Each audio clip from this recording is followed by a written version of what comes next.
Ah, si. Ouais, c'est. Bah, attends, moi je suis là. C'est bon, parfait. Bah, du coup, recoucou pour YouTube. Coucou. Donc là, je suis avec Adrien Ruet, donc, que j'ai découvert il y a, voilà, je sais même pas combien de temps, en fait, ça fait un bon moment que je te suis. Et du coup, comme je ne sais pas forcément très bien présenter les gens, je peux t'inviter à faire une petite présentation sur toi, comme tu veux. Ça peut être original ou pas, il n'y a aucune règle. Ok, ça marche. Coucou les abonnés de Sarah, ben, je m'appelle Adrien, je suis naturopathe, j'ai 29 ans. Euh, je suis, euh, je suis taureau ascendant scorpion, c'est très important de le dire. Non, mais en gros, enfin, pour me présenter en 2 secondes, je suis naturopathe et voilà quoi, je suis naturo, merde. J'adore, j'adore. J'ai décidé de te poser des questions. Alors, j'ai pas essayé de faire en mode, je vais te poser des questions différentes que ce qu'on te pose d'habitude et tout, mais je me suis dit qu'on peut quand même te poser souvent peut-être les mêmes questions. Et j'avais envie de voir ça un peu d'un autre point de vue, même si bien sûr, il y aura des questions sur la naturopathie et tout ça. Mais Ok. j'aimerais commencer par te demander, c'est quoi tes priorités actuellement? Dans ma vie aujourd'hui, mes priorités, Ouais. ben, les Qu'est-ce que... priorités, ouais, en fait, c'est en fait, c'est vraiment vivre dans ce qui me nourrit le plus, ce qui me rend heureux, en fait. Ça veut dire que pendant des années, je crois que j'ai mis des années à me chercher, à essayer de comprendre qui j'étais, et puis à essayer je mentalisais, en fait, ma vie rêvée, je la vivais dans ma tête. Je projetais énormément, sauf que dans la concrétisation de la vie, il n'y avait pas d'ancrage de tout ça. Et en fait, depuis un peu plus d'un an, je me suis totalement lâché. En fait, je suis allé au bord d'une falaise, j'ai sauté, et puis mes ailes, entre guillemets, se sont développées, quoi. Et depuis un an, en fait, je vis vraiment la vie, je vis vraiment l'aventure de ma vie, et c'est ça ma priorité aujourd'hui, c'est d'aller vers les choses qui me nourrissent, mais pas que vers l'extérieur, aussi ce qui me nourrisse profondément à l'intérieur, ce qui vraiment va toucher mon âme, quoi. Que ça soit dans l'amour, que ça soit dans mon travail, que ça soit dans les lieux où je vis ici.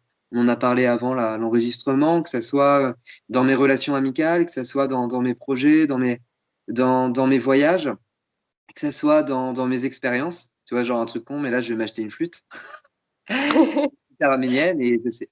Tout le monde m'a dit c'est hyper dur d'en faire, mais bon, si tu t'accroches, ça devrait le faire et tout. Moi, j'ai jamais fait de flûte à part au collège, quoi. Et j'en ai envie, tu vois, ça m'anime profondément. C'est quelque chose qui me nourrit, tu vois. Là, ce soir, je vais aller voir des amis, on va faire une belle soirée, on va tous rapporter bon, de la nourriture qu'on fait. Bon, pas ce que je suis en train de faire là, mais voilà. Et tu vois, ça c'est des choses qui me nourrissent. Donc aujourd'hui, c'est ça la priorité pour moi. Vraiment, hein. Et qu'est-ce qui t'a donné envie du coup de vivre la vie en fait au lieu de juste la rêver? Est-ce que tu as eu un point de bascule où tu t'es dit c'est plus possible, là il faut que j'y aille? Ouais, bah le point, bah si depuis longtemps tu l'as un peu vécu au travers de mes réseaux, c'est que il y a 6 ans maintenant, j'étais en école de commerce et là en fait j'ai failli crever quoi. J'ai eu d'énormes problèmes de santé, j'ai vécu vraiment la souffrance dans mon corps physique, une putain de vraie souffrance et en fait là si tu veux, j'étais pas heureux dans ma vie, j'étais pas épanoui. Je faisais une école de commerce parce que ça glorifiait mon mental et mon ego, mais ça nourrissait pas mon cœur et ce qui s'est passé, c'est qu'un du jour au lendemain, mon corps s'est arrêté. Bon, il y avait plein de cofacteurs qui ont contribué à ça, mais j'ai eu beaucoup de problèmes voilà, de santé, inflammatoires, etc. Et en fait, cette souffrance, si tu veux, elle m'a amené à vivre l'essentiel. Ça veut dire, bah là, je souffre tellement que j'ai plus d'énergie. Là, le peu que je peux faire, bah, autant que ça me fasse kiffer, quoi. Et là-dedans, j'ai découvert la naturopathie, donc je suis arrivé à la naturo, et à ce moment-là, je me suis vraiment promis une chose, c'était, Adri, tu vas, je me parlais à la troisième personne, évidemment, comme César, comme tout, comme et en fait, si tu veux, j'ai vraiment envie en fait, je m'étais dit, putain, mais vis ta vie, quoi. Vraiment, vis là, et donc je suis arrivé en école de naturopathie, j'ai quand même, et pour le coup, en fait, je m'étais dit ça, et pendant 4 ans, malgré tout, j'ai étudié énormément. J'ai travaillé à côté, j'avais un travail d'employé pour payer mes études. Voilà, j'ai développé mes réseaux, j'ai développé Juste Naturo. Et en fait, à ce moment-là, finalement, je vivais, oui, mais j'étais quand même vachement dans ma tête. Tu vois, je construisais beaucoup de choses, j'intellectualisais beaucoup. Après, j'expérimentais la naturo et tout. Et puis là, quand j'ai été diplômé il y a un peu plus d'un an, mais j'ai ouvert les vannes, j'ai quitté mon appartement. Bon, à l'époque, j'ai retrouvé une super amoureuse. Ensuite, je suis parti à l'étranger. En fait, c'est comme si ma vie, en fait, a explosé d'un coup, quoi. J'ai retrouvé, en fait, tout ce qui faisait que j'avais envie de vivre. Et j'y suis allé, en fait, dans cette vie. Et parfois, j'ai fait des erreurs. Parfois, tu vois, mais j'ai vécu, tu vois. Et je vis, en fait, aujourd'hui. Et c'est ça qui. Et pour moi, c'est ça la santé. C'est ça aussi. D'ailleurs, c'est ma coloration en tant que naturopathe. C'est se permettre vraiment d'arrêter d'être dans des dénis de vie et vraiment vivre soi, vivre son émotionnel et vivre au travers de son cœur. Et ça m'a pris presque 29 ans, quoi, parce que j'ai bientôt 30 ans. Et tu vois, pour arriver à ça, quoi. Pour arriver à ça. Je parle trop. Non, pas du tout, au contraire, enfin, c'est justement de toi qu'on parle, donc c'est génial. Non, mais j'adore, en plus, c'est hyper intéressant la façon dont tu le dis. Euh, quand tu me disais que tu as mis presque 29 ans, 30 ans, tu as l'impression que ça peut être quoi qui bloque autant les gens, en fait, de juste vivre? Je pense il y a beaucoup de choses. Il peut y avoir l'éducation peut-être dans la famille, mais sans doute encore plus au travers de l'école, la société. Tout ce qu'on nous met dans la tête, en fait, bah, il faut gagner de l'argent, il faut être responsable sur ça, il faut être comme ça, comme si, en fait, il y a beaucoup de il faut, tu vois. Il y a Mhm. beaucoup de mesures morales, en fait, dans notre société. Ouais, on est dans une société, bon, moins aujourd'hui, mais une société avec beaucoup de liberté. Mais c'est hyper mesuré, en fait. C'est en fonction de beaucoup de choses, cette liberté, tu vois. Et je pense que, ouais, tu vois, moi, j'avais des objectifs de vie, c'était des objectifs de carrière, des objectifs de réussite qui, en fait, une fois que je les ai dégagés, euh, on fait circuler une certaine énergie, en fait, et on fait émerger vraiment ce que moi, je voulais faire, moi. Et pas ce que mon moi, on va dire, inférieur veut faire au travers de tous ces prismes assujettis à ce que j'ai vécu, ou en tout cas ce qu'on m'a fait intégrer dans la société, quoi. Quand je vois l'éducation aujourd'hui, par exemple en primaire, au collège, en primaire, ça va à peu près, mais alors au collège, c'est un scandale pour moi. Enfin, je me suis vraiment fait chier, tu vois, au collège. Enfin, je l'ai trouvé insupportable, cette éducation au collège. Euh, en fait, c'est vraiment un moule, quoi. Et si tu rentres pas dans ce moule-là, bah, tu te démerdes, quoi. Et puis, c'est vraiment la glorification du mental, quoi. Enfin, c'est vraiment, on fait travailler le mental et on oublie toutes les autres constantes de l'être. Et du coup, en fait, on fait des gens qui ne sont pas spéciaux. On crée, en fait, on éduque des gens, mais pas dans l'intelligence, en fait, je trouve, tu vois. Et ça, je pense qu'effectivement, ça nous bloque énormément. Et puis ensuite, le regard que les autres peuvent porter sur nous. Et en fait, surtout, le regard qu'on porte sur nous-mêmes et le jugement qu'on peut avoir par rapport aux autres qui, par effet de miroir, bim, nous revient dans la gueule, quoi. Et ça, en fait, je pense que ça nous bloque énormément. Moi, après, j'avais des peurs limitantes. J'avais très peur de manquer d'argent. Et en fait, c'est terrible, hein, mais quand je suis arrivé à Bali, j'avais 3 semaines d'argent pour vivre. Et en fait, je suis tellement allé vraiment dans la vie m'a aidé, en fait. J'ai eu un super taf, bah, attaché de presse pour Alexandre Ferrini, mon activité de naturo a explosé, mon site a explosé à ce moment-là aussi. Et tout ça, en fait, si tu veux, mis bout à bout, bah, ça a fait que j'ai continué à me lancer dans la vie. Puis je me suis rendu compte que toutes les peurs limitantes que j'avais, qui étaient un petit peu intégrées depuis mon éducation, sautaient dès que même si les peurs, elles sautaient pas forcément, mais que j'y allais quand même, et que tu vois, ça me faisait peur, je me suis rendu compte que la vie m'envoyait des branches, tu vois. Un peu comme un Tarzan qui récupère des lianes. Ouais, ouais, j'aime beaucoup l'image. Bah ouais, ouais. Euh, quand tu dis que ça, c'est ce que je pense, beaucoup de gens voient de plus en plus quand tu juste y vas et que tu fais confiance, les choses, elles arrivent à un moment. Juste, ça arrive, tu sais pas comment, mais ça arrive. Euh, Est-ce que tu as l'impression parfois que c'est pas un peu peut-être notre propre imagination, peut-être que de se dire ah les choses de toute façon la vie va t'aider si tu fais machin truc, ou est-ce que c'est vraiment comme une sorte de loi universelle qui fait que quand tu lâches prise, ça vient en fait. Je pense que ouais, c'est une sorte de loi universelle et immuable dans le sens où quand on lâche prise, je pense qu'on crée des circulations au niveau de l'énergie. Tu sais, en naturo, on parle tellement d'énergie vitale. Le ki des Chinois, le prana des Indiens. Et en fait, cette énergie, elle n'est pas uniquement santé, c'est un tout. Et je pense que quand on se lâche un peu la grappe, quand on sort un peu de tu vois, de ces obsessions mentales ou de ces blocages, etc., même si c'est dur, et là, en fait, on crée une libération de cette énergie. Et effectivement, là, à ce moment-là, il se passe des choses en termes de rencontres, mais à tous Mm. les niveaux. Tu vois, un truc con, là, je savais qu'au mois de mars, j'allais enclencher un nouveau job de communication. En tant que communicant, et bien, je l'ai eu ce taf, tu vois, il est arrivé à moi, mais ça a été hyper fluide, quoi. C'est arrivé, ça s'est géré en une semaine et c'est bon, tu vois, c'est enclenché. Et ça, en fait, je pense que ce ne serait pas arrivé il y a un an parce que je mettais énormément de barrières, en fait. Et puis aussi, tu vois, on a tendance à vouloir faire les choses quand c'est le bon moment, quand c'est parfait pour nous. Sauf qu'en fait, Ouais. c'est jamais parfait. Il n'y a jamais de moment parfait. Il faut juste y aller, en fait. Et c'est comme tellement de potes qui me disent, ouais, mais j'attends là de faire ça, ça, ça pour me lancer, pour que ça soit bien et tout. J'ai peur de me planter. Et moi, je dis, mais t'inquiète pas, tu vas te planter. De toute façon, quand Oui. tu démarres, mec, voilà, c'est sûr, ça va pas marcher. Et puis ensuite, tu vas comprendre pourquoi. Et puis, mais une fois que tu es lancé, en fait, c'est bon, ça a déjà marché, même si au début, c'est galère. Mais t'inquiète Mhm. pas, au début, arrête de te mettre la pression. De toute façon, tout le monde s'en fout, hein, que tu réussisses ou pas, ça te regarde. Nous, on sera content si ça marche. Mais voilà, et en fait, si tu veux, il y a peu de chances que ça marche au début, que ça pète, que tu atteignes tous tes objectifs. Et c'est ça la vie aussi, c'est normal. Enfin, Bien sûr, bien sûr. C'est bien ce que tu dis là, parce que souvent, tu sais, c'est une question que j'adore poser aux gens, c'est comment est-ce que tu perçois l'abondance, par exemple, ou ce genre de choses. Et beaucoup me répondent souvent, bah, l'abondance, ça vient de toute façon, tout le temps, c'est sûr, machin. Alors, c'est possible qu'on vive toujours dans une sorte d'abondance où on se rend même pas compte tellement on a des envies précises, en fait. Et parfois, la vie nous envoie ce dont on a besoin et pas ce qu'on veut, comme on dit.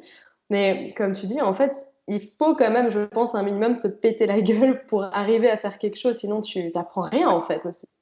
ouais, c'est ça. Non, mais c'est ça. Et puis en fait, il faut aussi, il faut voir ça de manière positive. Ça veut dire, bon, bah là, je me suis foiré, là, putain, c'est dur, là, j'ai eu peut-être une souffrance ou un truc et tout, mais en fait, regarde le message de la vie au travers de ça. C'est une putain d'initiation, quoi. Trop bon, quoi. Mais c'est génial. Et puis du coup, la prochaine fois, on fera mieux. La prochaine fois, on fera différemment, mais on aura intégré de toute façon. Bim. C'est ça. Est-ce que tu peux un peu me parler de la relation que tu as avec la spiritualité? Déjà, comment est-ce que tu vois la spiritualité? C'est quoi pour toi et comment ça a évolué au cours de ta vie? Eh bien, moi, je viens d'une famille déjà qui est. En fait, il y a beaucoup de personnes qui intègrent la spiritualité à la religion. Alors, je viens d'une famille qui n'est pas religieuse. Par contre, du côté de ma mère, du côté maternel, il y a énormément de prêtres, de bonnes sœurs, de moines, etc., à plein de niveaux différents en France, en Italie, etc. Et en fait, si tu veux, j'ai quand même un peu baigné là-dedans. Et quand j'étais gamin, ma spiritualité, c'était un petit peu au travers, tu vois, bon, genre le grand-oncle, le prêtre qui t'offre genre la Bible, tu vois, enfin, tu vois, c'était un peu ça. Et puis justement, bah, il y a 6 ans, mais depuis gamin, j'ai une intuition. J'ai une intuition de la vie, des ressentis, je m'amusais à capter plein de choses quand j'étais gamin et je pensais ça, moi, je trouvais ça normal. Et puis, tu sais, il y a l'histoire un peu typique au collège, tu te sens un peu différent, tu refermes les vannes et puis tu oublies un peu tout ça. Et quand j'ai vécu cette souffrance, justement, il y a 6 ans, un peu plus, quand j'étais en école de commerce, j'ai vécu des expériences qu'on pourrait qualifier de peut-être spirituelles. Et là, j'ai cru vraiment devenir fou. J'ai fait ce qu'on appelle des sorties astrales, j'ai commencé à voir des morts. Et j'ai vraiment cru être fou, j'ai failli me balancer à ce moment-là. Je me suis dit, mais tu souffres physiquement, et en plus de ça, tu as des hallucinations, tu vois. Je me suis dit, mais mec, t'es en train de devenir taré. Et heureusement, je suis tombé sur des personnes comme moi qui m'ont vraiment tenu par la main, qui m'ont accompagné, qui m'ont donné vachement d'amour. Et en fait, j'ai traversé cette grande montée d'énergie bah, de manière superbe, quoi. C'était magnifique. Et aujourd'hui, la spiritualité, pour moi, c'est quoi? C'est vivre dans le cœur. Et j'ai été longtemps dans la spiritualité, un nouveau type de spiritualité, et pourtant en restant là-dedans. Mhm. Et il y a peut-être 1 an, 2 ans, j'ai commencé progressivement à descendre dans le cœur. Et ça fait hyper bobo, baba cool, new age, nan, tout ça. Mais vraiment, quand on l'intègre, vraiment vivre dans le cœur, ça veut dire vraiment vivre au travers d'un prisme peut-être plus bienveillant envers la vie, envers soi-même, etc. Et ça, c'est génial. Et ma spiritualité, c'est ça aujourd'hui. C'est pas pour moi, une personne spirituelle, c'est pas l'intello du coin, très spirituel, même dans ses habits, qui va faire son yoga, qui va te parler de réincarnation, qui est tout le temps comme ça et tout. Mais ça vibre pas, tu vois, il rayonne pas du tout ce qu'il dit en fait. Le mec est vachement là-dedans, ou la femme, la meuf. Alors qu'à côté de ça, tu vas voir le maraîcher du coin, qui lui, en fait, il est dans l'amour de son travail, il bêche la terre, il ramasse ses pommes, etc. Et lui, en fait, là, il est super spirituel. La spiritualité, c'est pas le mec qui te parle de réincarnation et qui va te parler de beaucoup de choses, tu vois, de beaucoup de savoir. Mais c'est vraiment la personne qui, en fait, vit, si tu veux, sa life avec passion, avec joie et dans le cœur. C'est ça la spiritualité pour moi. Mhm. Et c'est vraiment ça, tu vois. Et des personnes qui se disent spirituelles, mais qui vivent dans certaines peurs, pour moi, ne le sont pas, en fait. Parce que pour moi, la spiritualité, c'est vraiment ce truc d'abondance où tu kiffes la vie, où tu es vraiment en adéquation avec tes valeurs et que tu y vas, en fait, tu vois. Tu y vas. C'est ça, tu vois. Les âmes spirituelles, les gens spirituels, pour moi, c'est ça. Il y a très peu de spirituels pour moi, dans tous les religieux que je connais, il y a très peu de gens spirituels. Qui, enfin, c'est pas du tout des messages d'amour qu'ils transmettent, tu vois. C'est vachement de rigidité, des obligations, nanana. Et moi, la spiritualité, elle n'est pas là-dedans, à mon Mhm. sens. Ouais. Ouais, je suis complètement d'accord avec toi. J'ai grandi pendant 7 ans dans une école juive et je peux te dire que j'ai pas senti du tout de spiritualité dedans. Comme tu dis, c'était juste des règles. Dieu va te maudire ou des choses comme ça. Je me disais, non, mais attends, il y a un problème. Dieu, il peut pas être comme ça, c'est pas possible. Enfin, si c'est Dieu comme je le concevais en tout cas à l'époque, ouais, mais c'est vraiment dingue. Ou encore même aujourd'hui, tu sais, au début, j'ai beaucoup adhéré à ça quand ça a commencé l'année 2020 avec le, le virus, toutes ces choses-là. Il parlait beaucoup des gens éveillés et de ceux qui étaient endormis. Et j'ai commencé à reprendre ce vocabulaire en me disant, ouais, il y a les éveillés et il y a les autres. Mais en fait, quand j'y repense aujourd'hui, je me dis, mais quel jugement! Enfin, qui je suis pour me dire je suis une éveillée, quoi? C'est pas du tout vrai en plus. Enfin, tu peux être éveillé à certains plans et d'autres pas, comme tout le monde. Et ça aussi, c'est une sorte de pseudo-spiritualité pour moi parce que j'ai gobé ça pendant longtemps et un jour, j'en suis sortie et je me suis dit, mais putain, mais en fait, j'étais loin d'être spirituelle, quoi. J'étais dans le jugement total. Faut faire attention. euh, C'est ça, et c'est vraiment ça. Et en fait, dans ce que tu dis, je me retrouve énormément dans le sens où en fait, j'avais conscience, où j'avais peut-être récupéré certains outils en moi, euh, mais j'étais pas du tout dans la bienveillance, tu vois. Et même dans une forme de colère et de jugement terrible par rapport à ces personnes que je trouvais, tu vois, justement non réveillées, tu vois, endormies. Et tu l'as dit, tu vois. En fait, on est tous éveillés, en fait, à certains niveaux de notre conscience, tu vois. Ça veut rien dire en fait au final. Et c'est vraiment. Et d'ailleurs, c'est vrai que c'est quand on rentre un peu dans la spiritualité, moi je suis tombé dedans totalement, hein. On peut tomber dans l'ego spirituel, hein. Et YOLO. et, euh, et voilà. Et en fait, et vraiment, tu vois. Non mais voilà, en fait, ce que tu as dit, ça résonne très fort parce que c'est vraiment ce que j'ai vécu, la manière aussi dont j'ai été, tu vois. Et, euh, et alors que aussi, tu vois, je pense que finalement, être éveillé, c'est aussi être bah, dans la compassion, dans la bienveillance et accepter bah, les niveaux de. C'est pas les niveaux, mais disons les échelles de personnalité, de vie, de vision de la vie, tu vois. Et ça se passe bien, beaucoup mieux. Et d'ailleurs, tu sais, au début, quand je suis arrivé, donc c'était au mois de septembre, enfin, fin septembre, en fait, je suis arrivé dans les Landes, et puis fin octobre, ils ont reconfiné. Et putain, là, pendant un mois, j'étais grave en colère, quoi. Et en fait, avec des vieux potes, vraiment des potes d'enfance et tout, qui n'ont pas forcément la même vision de la vie que moi, tu sais, j'étais vachement dans le combat, tu vois. J'étais un peu comme un templier qui allait à Jérusalem tout défoncer pour ma foi, tu vois. Et en fait, je, et en fait, je me suis rendu compte d'un truc, je me suis dit, mais putain, mais mes potes n'ont pas la même vision de la vie que moi. Par contre, ils sont vachement dans le cœur parce que eux, ils jugent pas. Ils n'ont pas la même vision aussi de ce qui se passe, tu vois, du virus, etc. Mais ils jugent pas du tout. Et alors là, ça m'a fait vachement bien. Ça m'a rassuré. Je me suis dit, putain, mais en fait, c'est génial. Et en fait, je me suis dit, là, ça m'a mis un bon coup de pied au cul d'humilité, tu vois. Et si je me souviens bien sur tes réseaux, enfin, dis-moi si je me trompe parce que c'était il y a un moment, mais quand ça a commencé toute cette période-là et que tu as commencé à en parler, j'avais senti aussi, bon, moi j'étais aussi vachement en colère hein, pendant des mois et des mois et des mois, j'en pouvais plus de ce qui se passait. Mais je voyais que tu étais aussi plus dans genre, putain, je suis en colère quoi. Mais après, tu as commencé à être beaucoup plus en mode juste rigoler de ça. Et je dois dire que tu m'as énormément aidé, mais je pense que tu t'imagines même pas à quel point, pourtant c'était que à travers un réseau. Mais à force de devoir juste en rire de ce qui se passait et de parler des choses sérieuses, mais en mettant de l'humour, j'ai commencé à lâcher prise en fait. Et je parle de toi, mais genre au moins une fois par jour à quelqu'un que je connais. Et je lui dis, allez, des trucs comme Alors nature. là, Non, mais vraiment, oh, je la te vie. jure.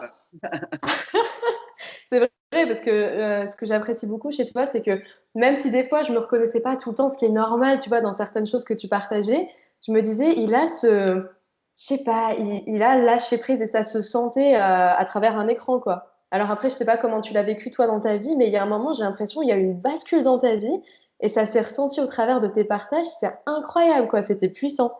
C'est vraiment là, j'ai lâché prise. Je suis beaucoup plus.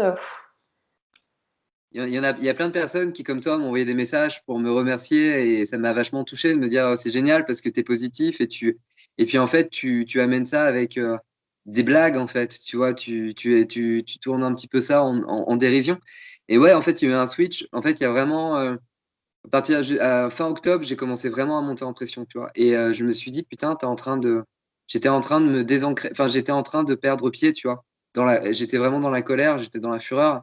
et ça résonnait avec d'autres choses qui étaient en moi, tu vois. Et là, j'ai décidé de me faire accompagner par une de mes thérapeutes, en fait, qui s'appelle Linda, qui a 75 balais, qui est absolument dingue, quoi. Et qui, elle, parce que j'ai un peu de caractère, elle me cadre sans problème, tu vois. Mais genre, elle me défonce s'il faut, mais avec beaucoup d'amour, toujours. Par contre, elle défonce mon ego, elle défonce mon mental, et elle est vachement dans le cœur. Et puis, en fait, au bout de 3 semaines d'accompagnement, si tu veux, j'ai commencé à revenir en moi. Et si tu veux, donc, ma vision de la vie, elle s'est retrouvée un peu plus. Je pense qu'il y avait plus de justesse, tu vois, et moins de parti pris, plus de recul. Et là, effectivement, à partir de ce moment-là, mes partages étaient différents, tu vois, avec beaucoup plus de candeur, beaucoup plus de couleur. Et, euh, et après, voilà, tu vois, parce que c'est aussi un truc, tu vois, qui m'a agacé. On parlait de spiritualité et il y a beaucoup de personnes qui se disent spirituelles et qui sont vraiment en mode l'amour, non interventionniste, etc. Bon, moi, ça me gaffe, tu vois. Et pour moi, je pense qu'on peut être spirituel, même en insultant les gens de cons parfois, tu vois, en étant vraiment incarné dans ce qu'on ressent au plus profond de soi. Et c'est ça pour moi la spiritualité. Et en fait, c'est pour ça que j'étais rentré dans la colère, sauf que j'étais rentré dans un combat, en fait, mais un combat qui n'avait pas de débouché positif pour moi, parce que ça animait que des énergies basses, en fait. Et effectivement, quand j'ai réussi à me repositionner, au travers aussi de cet accompagnement vraiment avec Linda, j'ai pu remettre de la couleur dans tout ça, tu vois. Et aujourd'hui, il y a plein de gens qui sont dépités, qui ont peur, qui sont stressés, il y en a plein, hein, tu sais, moi, je vois beaucoup d'infirmières en consultation qui sont en burn-out. Bon, elles, c'est normal, elles sont au cœur du truc, tu vois. Elles prennent cher, c'est sans doute les gens qui prennent presque plus cher. Et il y en a plein d'autres qui galèrent et tout. Et en fait, si tu veux, il y a des gens qui voient pas le bout, tu vois. Et moi, en fait, j'ai tendance à dire que je suis ma meilleure incarnation. Putain, qu'est-ce que je m'amuse. Non, mais il y a des fois, je vois des trucs, mais j'hallucine. Et puis, tu vois, j'ai ce côté un petit peu irrévérencieux. Et ça, j'aime, tu vois, ça réveille un peu ce côté-là, le contexte. Et j'adore aller en ville et pas mettre le masque, tu vois. Mhm. Juste Oui. aux gens, moi, j'ai pas peur du virus. Et puis, en fait, c'est même pas une question d'égoïsme. J'ai même pas peur de transmettre ce virus qui tue finalement si peu et qui va Mhm. toucher une population de comorbides. Et en fait, si tu veux, ça me fait vachement de bien. Et je me suis fait arrêter par des flics hein, ici. Et en fait, ils m'ont dit juste remets le masque. Et en fait, j'ai dit non. Et ils m'ont dit en rigolant. J'adore. Et j'ai dit non, non, les gars, j'ai pas envie. Là, je marche, j'ai les courses. Non, j'ai pas envie de remettre le masque. Et le mec m'a fait un sourire, quoi. Et il s'est barré. Tu vois, le Ouais. flic, il s'est barré. Et combien de fois je nique le couvre-feu. En fait, je nique le couvre-feu absolument tout le temps, d'ailleurs. Et je croise des bagnoles de flics tout le temps, mais ils me disent rien. Et franchement, alors il y a des gens, apparemment, ils se font arrêter et tout. Mais alors moi, écoute, peut-être que je dégage une vibe cool, ou ma Mhm. bagnole, ou ma gueule, tu vois, il dit ça, il est heureux, le con, tu vois. Il est trop heureux, lui. Et, et, en, et en fait, et là, ce soir, je vais le niquer grave, le couvre-feu, tu vois. Et ça me fait marrer, tu vois. Et je veux montrer aux gens que c'est possible. Et Mhm. aujourd'hui, en fait, c'est génial, parce que c'est ça aussi qui m'a fait du bien, c'est que le contexte actuel, il a créé des prises de conscience chez plein de gens, chez Ouais. plein de personnes. Là, justement, il a créé des éveils, des remises en forme, des remises en question, et ça n'arrête pas, tu vois. Moi, je l'ai vu dans certains de mes proches, certains de membres de ma famille, et donc c'est bon, tu vois. Là, ça, c'est bon pour moi, tu vois, c'est bon pour nous. Bah, nous, tu vois, en tant qu'accompagnants, ben, si tu veux, c'est génial parce que les gens s'intéressent aussi un peu plus à ce qu'on fait et ils comprennent un peu plus ce qu'on fait parce que ça les touche un peu plus. Et ça me plaît, ouais. C'est trop bien. Je trouve ça génial. Je pense, hein, après ça, j'ai jamais trouvé la réponse à pourquoi certaines personnes, il leur arrive des choses et d'autres pas, alors qu'elles ont la même façon de penser, machin truc. Mais peut-être le fait que tu n'aies eu aucune amende depuis, c'est peut-être juste, comme tu dis, la vibe que tu dégages, quoi. Parce que tu le fais pas forcément en mode j'y vais en confrontation, c'est juste, c'est comme ça que je veux vivre, quoi, tu vois, et tu as une bonne énergie. Moi, je pense que je me choperais certainement une amende parce que moi, je sais que j'ai tendance à aimer un peu la confrontation. Et du coup, quand je me balade sans masque, je suis toujours en mode ah, c'est qui va oser me coller une amende, tu vois, c'est plus dans ce sens-là. Donc, pas très positif non plus, mais ça, c'est un truc que je kiffe aussi, je sais pas. Mais ça dépend peut-être du signe astrologique. Ouais, non, mais après, il y a vraiment, je pense aussi ce qu'on a au fond de nous. Mais tu vois, j'aime aussi cette confrontation et dis-toi que j'avais même prévu, je m'étais mis, tu vois, l'argent de côté, les 135 euros pour l'amende, tu vois. Je l'avais, tu vois. Mais je pense qu'effectivement, même après, si toi, tu es hyper à l'aise avec ça et que t'as pas peur, je pense que tu l'auras jamais, cette amende, en fait. Tu vois, puis surtout maintenant, en fait. Les gens, en fait, ils commencent vraiment à prendre conscience de plein de choses. Les flics, eux également. Enfin, donc, en fait, si tu veux, je pense que ça les renverse, eux, de devoir foutre des amendes que tu as des gens qui sont en dehors de 18h pas chez eux, tu vois. Par exemple, s'il n'y a pas de motif, bah, tu vois, tu n'as pas ta feuille là, je sais pas comment on appelle ça, parce que j'en ai fait qu'une fois dans ma vie, la feuille de contrôle, là, la feuille de l'attestation, l'attestation. Ouais. Il y a quelque chose qui, je pense, forcément, je suis un peu dans, enfin, je suis dans la même branche que toi, mais certainement à des niveaux différents, je sais pas. Mais je me suis toujours demandé, quand je vois des personnes comme toi, donc après, c'est à travers le prisme d'Instagram, donc c'est pas la réalité non plus. Mais moi, et je sais que plein d'autres personnes avec qui j'ai pris contact, qui ont à peu près mon âge et qui essayent de démarrer et qui essayent et puis ils se cassent la gueule et ils comprennent pas qu'est-ce qui se va pas. Est-ce que tu peux nous dire du coup comment tu as commencé ta carrière là-dedans, dans la naturopathie, tes consultations et surtout comment tu as réussi un jour à pouvoir en vivre, quoi? Ouais, ben, ça fait un peu plus d'un an que j'en vis. Donc, je suis arrivé. Mes études de naturopathie ont duré 4 ans. Sur les 4 ans, dès la première année, j'ai créé mon site internet. Et pendant 2 ans, ensuite, j'ai développé le site, le blog du site et la page Facebook du site. Ensuite, je me suis mis un peu sur Instagram et ça fait vraiment 1 an et demi que je suis sur Insta, tu vois, ou 2 ans. Et en fait, j'ai cette chance d'avoir, grâce au blog de mon site, une belle visibilité sur Internet. Donc, ça me ramène pas mal de consultants, c'est-à-dire des gens qui me lisent maintenant depuis 4 5 ans et qui me disent, mais en fait, je reçois un mail, ça fait 4 ans que je te lis, que j'aime ce que tu partages, j'aimerais maintenant me faire suivre par toi. Et en fait, c'est comme si aujourd'hui, j'avais retour sur investissement, tu vois. Parce que tout le monde me disait, putain, tu donnes vachement, tu prends vachement de temps pour le blog, mais déjà, c'était un plaisir de dingue.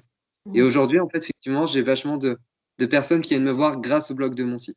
Après, j'ai attendu, en fin de deuxième année d'école, d'études, j'ai commencé à faire des consultations, très doucement.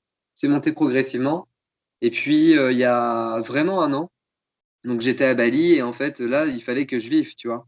Donc j'ai commencé à me lancer en consultation et d'ailleurs, je les ai mises chères, je les ai mises à 80 €, mais c'était le prix juste pour moi. Parce que c'est des consultations qui peuvent durer parfois 2 heures. Et je donne vachement et il y a vraiment un échange autant en naturo que sur l'émotionnel, parfois un peu un aspect plus spirituel où les personnes vont lâcher, je vais capter des choses. Et en fait, si tu veux, j'ai mis mon prix juste. C'était super cher. Et en fait, là, truc de dingue, improbable.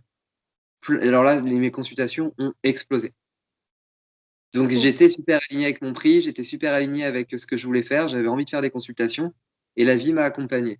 Ensuite, quand j'ai été diplômé, j'ai été directement à une nouvelle école de naturo qui est vraiment d'ailleurs géniale. C'est un peu le poudlard de la naturopathie aujourd'hui pour moi, c'est Vitali Formation. En fait, a ouvert ses portes, quoi. Et donc, ils m'ont demandé d'être prof et j'ai dit oui.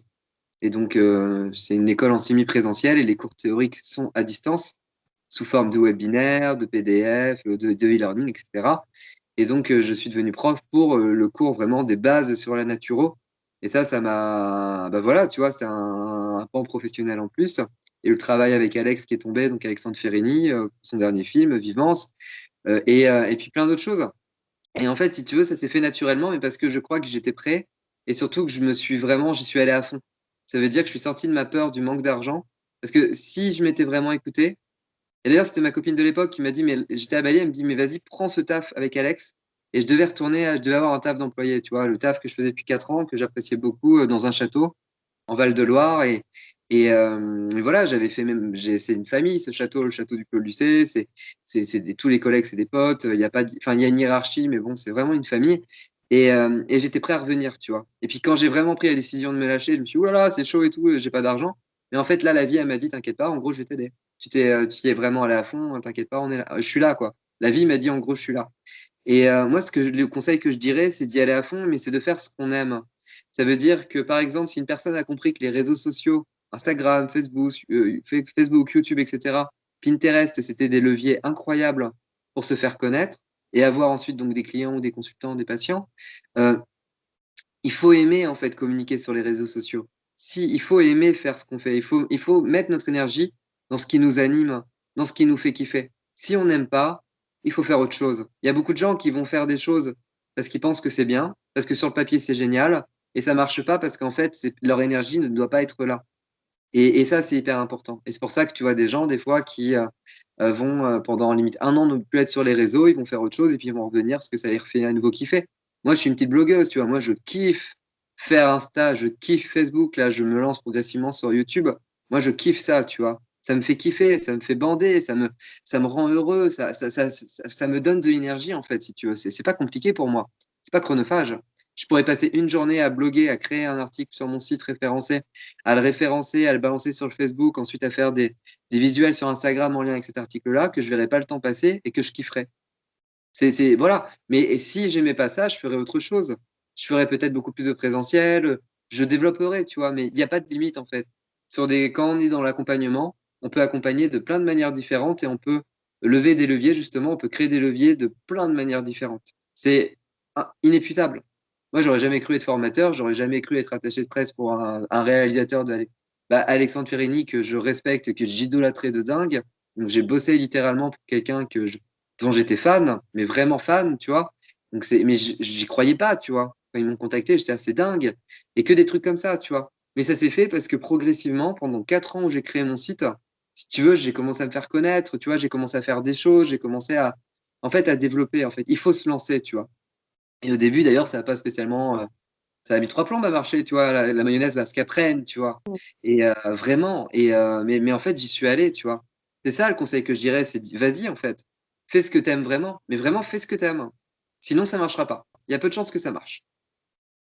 C'est c'est top que tu précises ça parce que je pense qu'il y a tellement de gens, et moi c'était le cas il y a encore quelques mois, là j'ai aussi lâché prise, mais je me disais, mais je vais jamais pouvoir réussir sans Facebook par exemple. Moi personnellement, tu vois, j'adore YouTube et Instagram, mais je déteste Facebook, c'est mon truc, ça dépend des gens. Et il y en a qui me disaient, mais tu vas jamais réussir sans Facebook, tout le monde est dessus, mais c'est pas possible. Et là j'étais en mode, ah mais j'aime pas ça, mais comment je vais faire? Et j'ai été accompagnée justement par Anaïs, que tu connais. Et elle m'a dit, mais elle est top. Et elle m'a dit, mais lâche Facebook si t'aimes pas ça. Et je lui ai demandé, mais c'est aussi simple que ça. Elle m'a dit, mais bien sûr. Et elle m'a dit, moi, j'ai réussi qu'avec Instagram, ça me suffit. Et à partir de là, j'ai lâché. Je vis pas du tout ce que je fais pour l'instant, mais j'ai juste cette confiance qui est revenue je vais juste faire ce que j'aime et ça va venir, quoi. Genre, stop, arrête de te stresser. Et j'ai 2 ou 3 copines qui sont aussi naturaux maintenant, qui ont à peu près mon âge, et elles sont en stress total parce qu'elles disent, mais on peut pas vivre de ce métier, mais j'ai aucun client et ça fait 2 ans que je poste, je comprends pas. Et chacun doit trouver en fait son truc. Il y en a qui pensent aussi qu'ils doivent suivre leur modèle parce que ça va marcher, mais en fait, on est tous différents, quoi. Ouais, c'est ça. Et puis, tu vois, là, moi, je vois, j'ai des copains, là, qui vont. Et il y a plein de copains et de copines qui font des posts, tu sais, ultra symétriques, tu sais, organisés sur Insta. Chez certains, ça va cartonner. Et chez d'autres, genre, moi, c'est genre le bordel, il n'y a rien. Enfin, moi, je sais pas du tout faire ça. Et ça marche super bien aussi, tu vois. Et 2, 3 fois où j'ai essayé de faire des trucs alignés, bah, en fait, l'énergie n'était pas là, ça me faisait chier, tu vois. Et en fait, il faut vraiment, ces copines-là qui essayent depuis 2 ans, il faut vraiment, faut qu'elles se lancent. En fait, dans le sens, faut qu'elles se lancent, mais faut qu'elles aillent dans ce qu'elles aiment vraiment.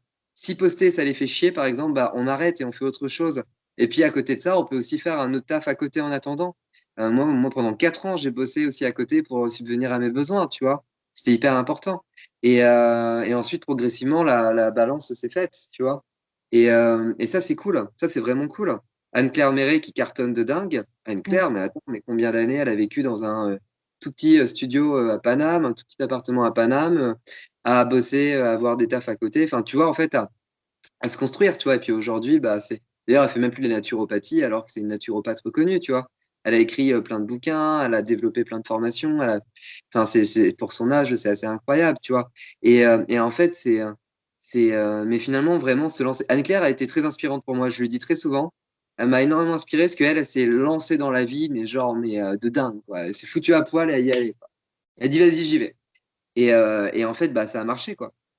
Et elle m'a énormément inspiré à l'époque, vraiment énormément. D'ailleurs, aujourd'hui, je bosse avec Anne-Claire. Là, je vais sortir une vidéo sur Power School, une formation qu'elle a créée avec Aurore Widmer et qui cartonne aussi de dingue. Bah, Aurore, elle s'est lancée de dingue. Elle, à la base, était en école de naturo. Finalement, au bout d'un an et demi, elle a arrêté, ça faisait chier. Elle est allée du côté du chamanisme. Là, elle vit sa meilleure vie, tu vois. Elle a écrit des bouquins, elle cartonne, elle accompagne les gens, elle adore ce qu'elle fait, elle fait des retraites et elle en vit extrêmement bien. Et j'ai plein de potes comme ça aujourd'hui qui font vraiment ce qu'ils aiment. Mais en fait, c'est des gens qui se sont vraiment lancés dans leur peur, tu vois. Je crois que c'est aussi quelque chose d'important et ne pas mesurer, en fait, tu vois, y aller. arrêter d'analyser Mhm. le calcul, mais juste dans la fluidité de la vie. Puis voilà, on essaye. Et puis quand on se plante, bah, c'est pas grave, on continue. Ah, bien sûr. Et puis, Sortir du confort. ouais. Et puis le dernier conseil que je dirais, c'est vraiment essayer d'être un peu culotté. Il faut être Mhm. culotté. Moi, j'adore, je suis très culotté. J'ai une copine italienne qui vit beaucoup à Amboise, là où je suis, et qui était une ancienne collègue, et elle me disait tout le temps, mais toi, mais qu'est-ce que t'es culotté, tu vois. Et même, tu vois, quand je négociais à l'époque mes salaires, quand je négociais mes prérogatives, j'y allais à fond, tu vois. Et en fait, ça marche. Quand tu Mhm. fais avec intelligence et respect, ça marche toujours très bien. Et en fait, il faut y aller. La vie, elle nous ouvre les bras dès qu'on y va, quoi. Et même les personnes qui souffrent dans leur vie, qui vivent des choses compliquées, qui ont des blocages, qui ont des, voilà, la vie, elle te fout des claques à chaque fois. Mais en fait, il faut vraiment le voir de manière positive. Même la pire chose, même la pire des maladies ou la pire des pertes ou le pire des handicaps, ou le truc le plus chiant qui peut t'arriver, ou le plus dur, le plus triste, en fait, c'est un outil. C'est un outil en fait génial. Ça veut dire que ce que tu crées, ce que tu vis au travers de ça, tu peux t'en servir après comme terreau fertile pour construire autre chose. Moi, j'en suis Mhm. persuadé, vraiment persuadé. Je suis complètement d'accord. Je partage complètement ce que tu dis. C'est, tu vois souvent les gens qui souffrent le plus, mais vraiment de la vraie, vraie souffrance, pas ce qu'on peut avoir dans notre confort d'occidentaux, même s'il y a des occidentaux qui souffrent évidemment. Mais quand tu vois des gens qui sont dans une merde, mais pas possible, et ce qu'ils arrivent à en faire, des fois tu te dis, mais putain, moi à côté, de quoi je me plains, quoi. Mais, Après, bien sûr, on a tous nos souffrances, mais. mais de ouf, de ouf. Non, mais c'est vraiment ça. Et le voyage m'apprend quand même et va encore beaucoup m'apprendre, je pense, à relativiser parce que, et bah ouais, en France, même quand on vit des situations parfois difficiles et tout, en fait, on est tellement aidé, on vit dans un pays incroyable avec tellement de possibilités, on se rend pas compte, en fait, que la plupart des humains aujourd'hui sur Terre, ils vivent avec rien, tu vois. Et genre, ils mangent souvent, parfois pas à leur faim, ils ont pas accès à tout ce qu'on peut avoir en termes de plaisir, de tout, tu vois. Mais vraiment, c'est. Après, voilà, je sais qu'en France, il y a aussi une très grande pauvreté de plus en plus et des gens qui n'ont plus accès à ce que toi et moi, par exemple, on pourrait avoir facilement parce que bah, c'est peut-être plus simple, tu vois, aujourd'hui pour nous, mais. Ou même pour toi, enfin, toi, parce que je te suis aussi sur les réseaux, je sais qu'avec ton. Enfin, moi, je m'inspirais avec ton mec. M'inspirais surtout pour les cheveux, d'ailleurs. C'est vrai que c'est un grand sujet. Ah ouais, parce que moi, tu sais, moi, en fait, tant que j'en ai, faut que je profite de tout ça, tu vois.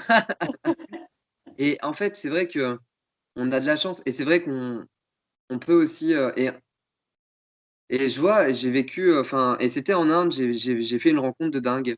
C'était dans un temple, et en fait, enfin, j'avais mes bananes, je bouffais que des bananes à cette époque-là, et c'était, je rencontre un gars avec la tenue orange. Alors, je sais plus comment ça s'appelle, mais en gros, je lui parle, je dis, tiens, écoute, vas-y, est-ce que le mec, en gros, il faisait pas la manche, mais il me demandait des bananes. Je dis, ok, je te passe toutes les bananes du monde, parce que j'en avais genre tout mon sac. Et on parle tous les deux, il parlait super bien anglais. Et donc je dis, bon, bah ok, top. Et je lui dis, mais c'est quoi ta life? En fait, pourquoi t'es. Parce qu'en fait, en gros, les Indiens qui ont la tenue orange, je sais plus comment ça s'appelle, mais en gros, c'est des gens qui vivent de rien Mhm. et qui vivent vraiment en fait, entre guillemets, dans le dénuement le plus total. Ils n'ont pas d'argent, ils vivent de la mendicité. Et en fait, pour eux, c'est pour faire avancer la roue du karma. Et le mec, il m'explique, en fait, bah, moi, je viens d'une famille où je gagnais beaucoup d'argent et en fait, j'ai plein d'enfants. Et j'ai attendu en fait que tous mes enfants soient grands. Et j'ai quitté mon travail, j'ai donné, toi, enfin ma famille est à l'abri, puis j'ai revêtu cette tenue, je suis parti sur les routes. Et ça faisait genre 10 ans quoi. Waouh. Et, euh, et en fait c'était dingue parce que je me suis dit le gars il vit avec rien et il est trop pisse, il a l'air d'être trop bien, tu vois. Il kiffe, en fait il vit sa meilleure vie le gars quoi. Et quand j'étais à Bali pendant 4 mois, les Balinais en Indonésie ils sont vachement réputés je trouve pour leur spiritualité justement, vraiment intégrés dans une forme de sagesse. Et il y en a plein qui vivent avec que dalle hein, à Bali, mais vraiment que dalle, hein. Vraiment à une maison toute simple, limite en jute, avec que dalle. Et ils sont trop heureux, quoi. Et vraiment, et en fait, c'est dingue. Et tu te dis, mais toi, en tant qu'occidental, avec tout ton confort, toute ta technologie, tout ce que tu peux avoir, en fait, mais t'es pas du tout heureux comme eux, quoi. En fait, tu l'es moins. Et donc, cette recherche du bonheur, c'est là où finalement, elle a tourné aussi, tu vois, c'est cette expérience à Bali. Et pourtant, je vivais plutôt dans un confort agréable à Bali, parce que c'est pas cher pour un occidental, mais d'être confronté en permanence à ça, et de vraiment, j'ai un ou deux potes balinés, et en fait, ça m'a remis aussi certaines pendules à l'heure, et aujourd'hui, ma recherche du bonheur, pour revenir à enfin, à notre première discussion, c'est vraiment à l'intérieur, tu vois, c'est plus dans la recherche de l'extérieur, des plaisirs futiles, etc., quoi. Ouais, c'est top. Ce que tu dis là, c'est marrant parce que je pensais à ça pas plus tard qu'à bah, ce matin. On a débarqué dans notre nouvel appartement, du coup, il y a une semaine. Et là, pour l'instant, on dort sur des tapis de yoga avec une couette, tu vois. Et ça m'était Ouais, jamais arrivé tout à de fait. dormir aussi longtemps comme ça. Et on n'a rien, en fait. On a juste une table, on n'a aucun meuble. Mais je me suis dit, en fait, on est bien comme ça, non? Enfin, je me suis rarement sentie aussi bien, finalement, quelque part, avec aussi peu de choses. Et en s'y habituant, on a décidé d'acheter juste un meuble encore, mais c'est tout. On se sent trop bien avec rien. Enfin, bien sûr qu'on a plein de choses, tu vois, mais par rapport à avant, au niveau que ce soit des vêtements, des produits de beauté qu'on n'a plus du tout d'ailleurs, on a tout enlevé. Euh, je me disais, je comprends pourquoi les gens qui ont presque rien, parfois, peuvent être les plus heureux. Après, bien sûr, ils ont des choses qui vivent qui sont très dures, du coup, avec leur pauvreté. Mais en même temps, ils peuvent recevoir plus parce qu'il y a moins de choses qui les encombrent. Et ça, c'est vraiment un truc que j'ai intégré il y a même pas très longtemps, parce que j'entendais tout le temps parler de minimalisme, machin truc. Mais une fois que tu le vis, tu dis ah ouais, enfin, ça peut faire peur au début, puisque tu dis mais j'ai rien, mais en fait t'as tout. C'est ça le truc, t'as tout en même temps. Mais c'est ça. Et là, mais en gros, moi, aujourd'hui, je vis avec 2 valises, hein. Et je bouge là d'appartement en appartement, de logement en logement avec 2 valises.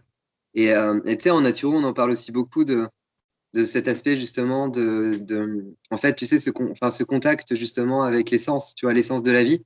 Et par exemple, en gros, quand tu passes 2 semaines en pleine nature et que tu vides la terre ou que tu bouffes genre vraiment des produits bruts et que en fait, t'as juste à rien, tu fais rien, juste que en fait, être en pleine nature ou travailler à la nature. Et en fait, mais là, t'es trop bien, quoi. Mais t'es trop bien. Et je pense qu'effectivement, en fait, les gens qui ont rien, qui vivent en pleine nature et je pense qu'ils sont hyper heureux, bien plus heureux que la plupart des citadins et hyper qui vivent dans l'opulence, tu vois. J'en suis Mhm. sûr. Après, effectivement, il y a cette pauvreté de la ville et eux, je pense que par contre, eux, ils sont vraiment, c'est ça, c'est ce qu'on appelle la misère, en fait. Ouais. Ça, je pense que c'est dur. Mais la pauvreté de la nature, enfin, ce qu'on juge comme avoir, comme un état de pauvreté économique, mais en vivant en pleine nature avec tout ce dont tu as besoin autour, putain, ça n'a rien à voir, quoi. Moi, je sais C'est clair. quand tu as eu la grosse crise, là, l'effondrement monétaire en Grèce, etc., là, ils sont tous repartis dans leur maison, tu sais, enfin, tu sais, dans leur famille à la campagne, tu vois. Et je suis sûr qu'il y en a plein qui ont redécouvert la joie, en fait, vraiment de vivre dans une vieille maison, tu vois, dans un truc vraiment avec des bons matériaux, mais tu sais, le vieux truc, tu vois, retapé avec ton jardin, parce qu'en fait, il fait beau, donc tu as toute ta provision, tu peux aller pêcher si tu veux et tout. Et ça, en fait, nous, on a tout oublié, quoi. Je veux dire, je veux dire, enfin, en France, enfin, dans le milieu dans lequel je suis, on est totalement déconnecté, quoi. Et là, j'ai Mhm. des potes là qui me font kiffer et qui me remettent aussi les pieds sur terre, les potes vignerons là en bio avec leurs chevaux, qui ont leur potager, qui trient et tout. Enfin, je veux dire, tu vois, tu cuisines vraiment, tu te couches tôt parce que tu te réveilles tôt, tu bosses la terre, tu es avec les animaux. Enfin, t'es vraiment dans quelque chose de réel, tu vois. Que le mec qui vit à Paname, tu sais, avec son petit costard 3 pièces, 2 pièces, avec son taf, ses thunes, ses soirées, mais en fait, la vie, elle est creuse, quoi. Il y a rien, il y a rien. Il y a que dalle. Ouais. Et ça, moi, je l'envie pas, cette vie-là, tu vois. Aujourd'hui, je l'envie pas. Si on me dit demain, Adri, est-ce que pendant 2 ans, tu vis dans une petite maison, là, à côté par exemple, dans le sud, tu vois, là où t'es, tu vois. Et tu vis de la terre et tout, mais je dis, mais ouais, vas-y. Non, mais vas-y, ça me chauffe. Ou tu vis à Paname, mais t'as un super taf, tu vas faire plein de trucs de dingue. Mais je crois que je vais choisir la vie simple parce que ça va m'animer énormément, ça va me nourrir, tu vois. C'est clair. D'ailleurs, en parlant de te nourrir, hein, parce que ça, c'est, je pense, que j'ai le plus apprécié en général dans tes contenus, c'est que je pense que tu es le premier qui a réussi à me faire sourire avec des choses que je partageais pas forcément en valeur, on va dire, entre guillemets. Par exemple, tu vois, j'ai éjecté, je pense, il y a mais des années, quoi, le sucre raffiné de ma vie, parce que j'étais tout le temps malade quand j'étais jeune. Et quand j'essayais d'en reprendre juste pour tester, mais j'étais au lit, quoi, j'étais pas bien. Et je voyais, tu sais, t'es en photo avec tes donuts et tout ça. Et en fait, le truc, c'est que c'est la première fois, je pense, je vois quelqu'un, ça me fait pas réagir. Je suis pas en mode, non, mais n'importe quoi, un naturo qui mange du sucre raffiné. Je te regardais, je me disais, mais il y a tellement de joie, en fait, quand il le partage, que t'as juste envie de lui faire un bisou, quoi. Non, mais vraiment, c'est un truc de ouf. Et Et en fait, du coup, non, vas-y, vas-y, je excuse-moi. voulais te demander, c'est c'est quoi la vision que tu as du coup avec cette partie naturo que tu as en toi, de tout ce qui est ce qu'on peut appeler la malbouffe, ou alors les produits laitiers, ou le gluten, ou toutes ces choses, tu sais, où on sait jamais est-ce qu'on en consomme ou pas. C'est quoi pour toi ça? En fait, moi, pendant des années, j'ai été, comme toi, un gros problème de santé et tout. Donc, bah, je mangeais brut. Mais j'étais tombé dans une grande forme de rigidité, en fait, et d'obsession de l'alimentation dans l'orthorexie, quoi. C'est ce qu'on appelle l'orthorexie. Ou l'orthorexie ou autorexie. Enfin, non, ouais. T'as compris, quoi. Et en fait, j'ai fait un stage chez un naturo qui est docteur en pharmacie, qui s'appelle Pierre Lefebvre, qui a un institut de jeunes, qui s'appelle Pranavital. Et moi, j'étais un stagiaire naturopathe avec, d'ailleurs, Margot Miglior. Et j'étais pas du tout en bonne santé à ce moment-là, et parce que j'étais en plein cru en tant que neuroarthritique en plein hiver. Enfin, bon, ça allait pas, tu vois, j'avais froid, je digérais rien, ça maximisait mes inflammations, enfin, ça allait pas. Et lui, limite, il m'a remis au vin et à la viande, quoi. Et en fait, il m'a dit, mais tu vas voir, ça va changer beaucoup de choses et tout, il faut que tu trouves un équilibre. Et donc, je suis retombé un peu dans les excès, et puis très rapidement, j'ai trouvé un équilibre. Et en fait, aujourd'hui, c'est bien de manger extrêmement sain, vraiment sur le papier, cru, brut, etc. Non pourvoyeur en déchets métaboliques, c'est ce qu'on appelle une alimentation, tu sais, hypotoxique. Mais en fait, la réalité, c'est que ça marche très bien en cure, ça marche très bien quand il fait chaud dehors, ça marche très bien quand ton organisme est prêt, mais tu peux pas le faire sur du 100% de time, tu vois. Ça peut créer des carences morbides, ça peut créer voilà, des choses aussi. Et en fait, il faut pas l'oublier. Et en fait, la santé passe par l'alimentation, mais l'alimentation, c'est quoi? C'est 5-10% de la santé.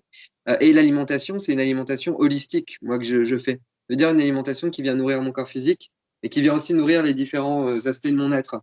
Donc, évidemment, tu es intolérant au gluten, hein, évidemment, tu as des inflammations digestives, évidemment, ou tu as par exemple une prolifération pathogène au niveau de la lumière digestive, on va pas te donner sucre, on va éviter les sucres raffinés, on va éviter tout ça, tu vois. On va éviter le gluten, s'il faut, etc., tu vois. On va d'une manière intermittente, on va faire tout ça, il n'y a pas de problème parce qu'on vient soutenir et protéger le corps en fonction de ses forces et faiblesses. Moi, aujourd'hui, ce qu'il faut savoir, c'est que pour 1m78, j'étais descendu en dessous de 50 kilos, hein. Il faut quand même le voir. Et ça venait vraiment de moi, si tu veux. C'était vraiment une expérience que j'ai voulu mener jusqu'au bout pour voir. Et ensuite, je suis revenu avec plus de tempérance. Mais tiens, c'est comme Thierry Casasnovas. Thierry, quand tu le voyais au début, il a testé des trucs hardcore. Mais moi, j'étais autant hardcore que lui, tu vois. Donc, je le kiffais trop et je le kiffe toujours. Et puis, progressivement, tu le vois dans ses vidéos et dans ses formations, le mec, il prend de la rondeur, il remange de la viande. Il est beau. Et d'ailleurs, ça se voit physiquement, il rayonne, il est beau. Et d'ailleurs, malgré tout ce qui se prend dans la gueule en ce moment, le gars, il est trop beau. Et en plus de Ouais. ça, tu vois, bah, il a repris vachement. Et là, moi, aujourd'hui, je suis repassé, mais à plus de 65 kilos, 66, 67. Et j'arrête pas de reprendre du poids. Et pourtant, je peux te dire que je jeûne souvent sec de manière intermittente, que je vais faire mes petits jeûnes, je vais faire mes trucs. Par contre, au niveau de la bouffe, je me suis lâché la grappe. Là, en plein hiver en France, quand il fait moche, et parfois, je vais manger à 5% de cru dans la journée, parce que c'est quand même important pour la lumière. C'est important pour, tu vois, euh, enclencher certains mécanismes de digestion, c'est plus simple, ça crée des mécanismes de l'Est. Mais à côté de ça, je vais me faire plaisir, je vais me faire du chaud, des aliments de tolérance, des protéines animales, etc. Et en fait, ça me fait du bien, tu vois, ça me fait vachement de bien. Et par contre, tu vois, l'autre jour, j'ai une végane au téléphone, une patiente, enfin, c'était il y a plusieurs mois, et on parlait de ça, et je lui ai dit, toi, essaye de trouver un équilibre. Parce que tu vois, moi, je suis pas spécialement pour un véganisme à 100% pour son corps actuellement. Et en fait, on parle de ça. Et puis là, je venais de réaliser que ça faisait 3 semaines que j'avais pas bouffé de viande. Truc de dingue. Alors que là, tu vois, bon, bah là, tu vois, je fais ma blanquette. La semaine dernière, j'ai fait un bourguignon.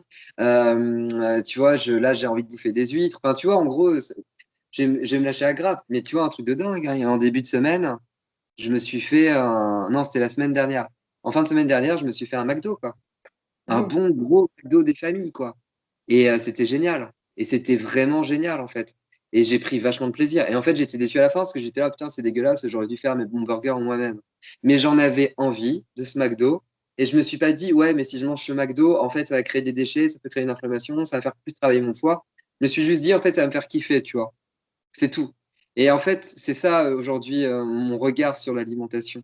Et j'ai des patients hein, qui me remercient. Il y en a une là que j'aime. Je la cite souvent d'ailleurs dans mes interviews, parce que c'est une infirmière qui vit au Liban, qui fait l'humanitaire. Et en fait, elle était ultra rigide avec elle-même et sa famille sur la bouffe. Comptait tout et tout. Et en fait, moi, donc, on a continué sur ça, parce que c'était bien. Mais je lui ai dit, par contre, quand même 2 fois par semaine, bah, tu fais un repas ce qu'on appelle malbouffe. Et ça veut dire que tu vas au fast-food du coin dégueulasse et tu achètes un repas pour toute la famille, hein. Et là, l'autre jour, là, elle m'a envoyé un message la semaine dernière. Elle m'a dit, mais t'imagines même pas à quel point mes enfants et mon mari te remercient, quoi. Et elle se sent super bien, quoi. Enfin, ça a l'air de super bien se passer. Et en fait, tu vois, quand tu crées des rigidités, tu peux avoir des. Donc, sur un temps court, sur des cures, c'est génial. Ça va venir soutenir l'énergie vitale, tu soutiens la détox naturelle du corps.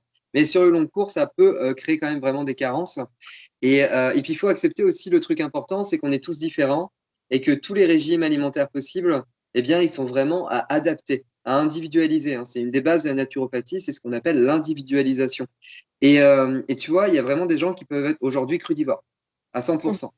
Il y a des gens qui peuvent être véganes à 100%. Il y a des gens qui peuvent être végétariens à 100%. Il y en a qui ne peuvent pas faire tout ça. Il y en a, ils sont obligés de manger de la viande. Tiens, il y a Naturo de Chaudron Pastel qui est intéressante. Elle a expliqué, tu vois, en fait, elle a été végane un bout de temps et qu'en fait, le véganisme, ça a entraîné en fait des problèmes inflammatoires chez elle.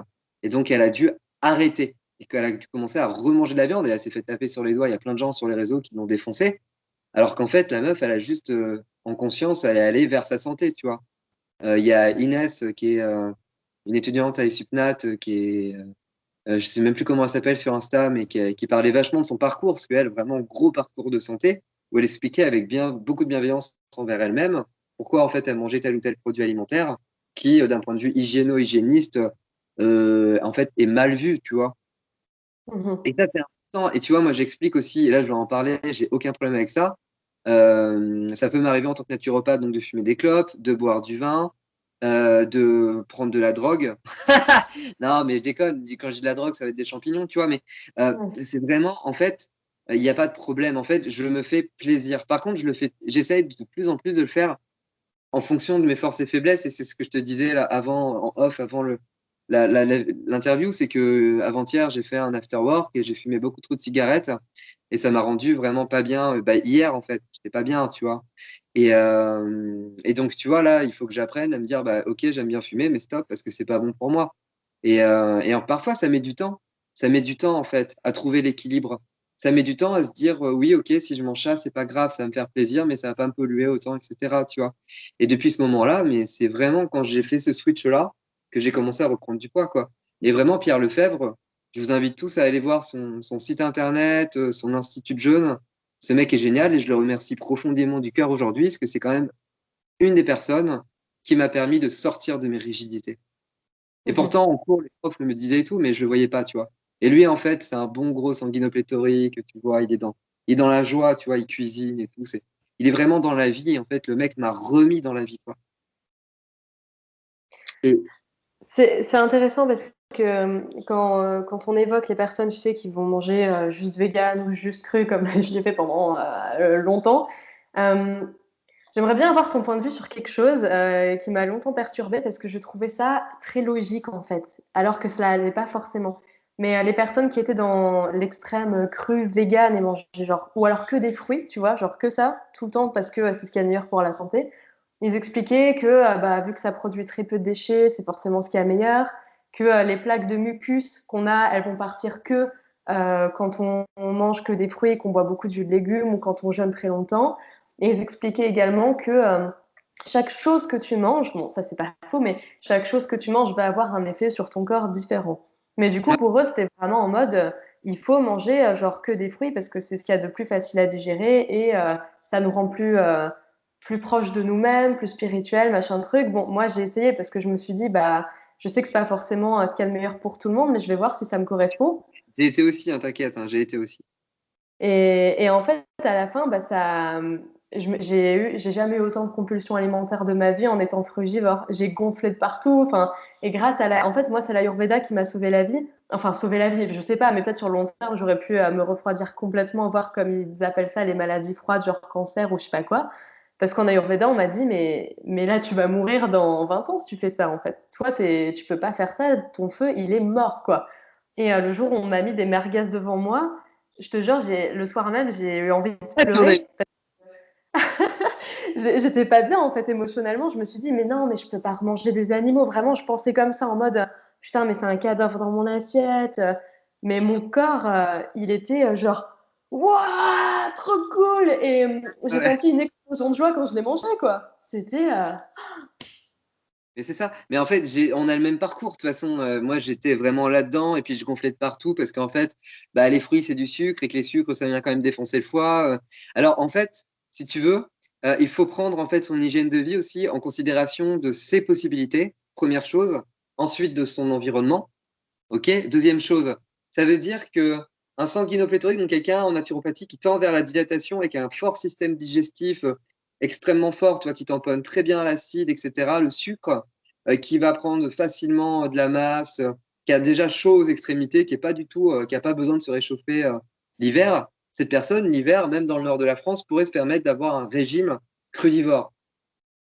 Mais le neuroarthritique qui tend vers la rétractation, qui a froid aux extrémités, qui galère à digérer, qui tend vers la constipation, qui a des maladies inflammatoires et tout, tu le fous au cru.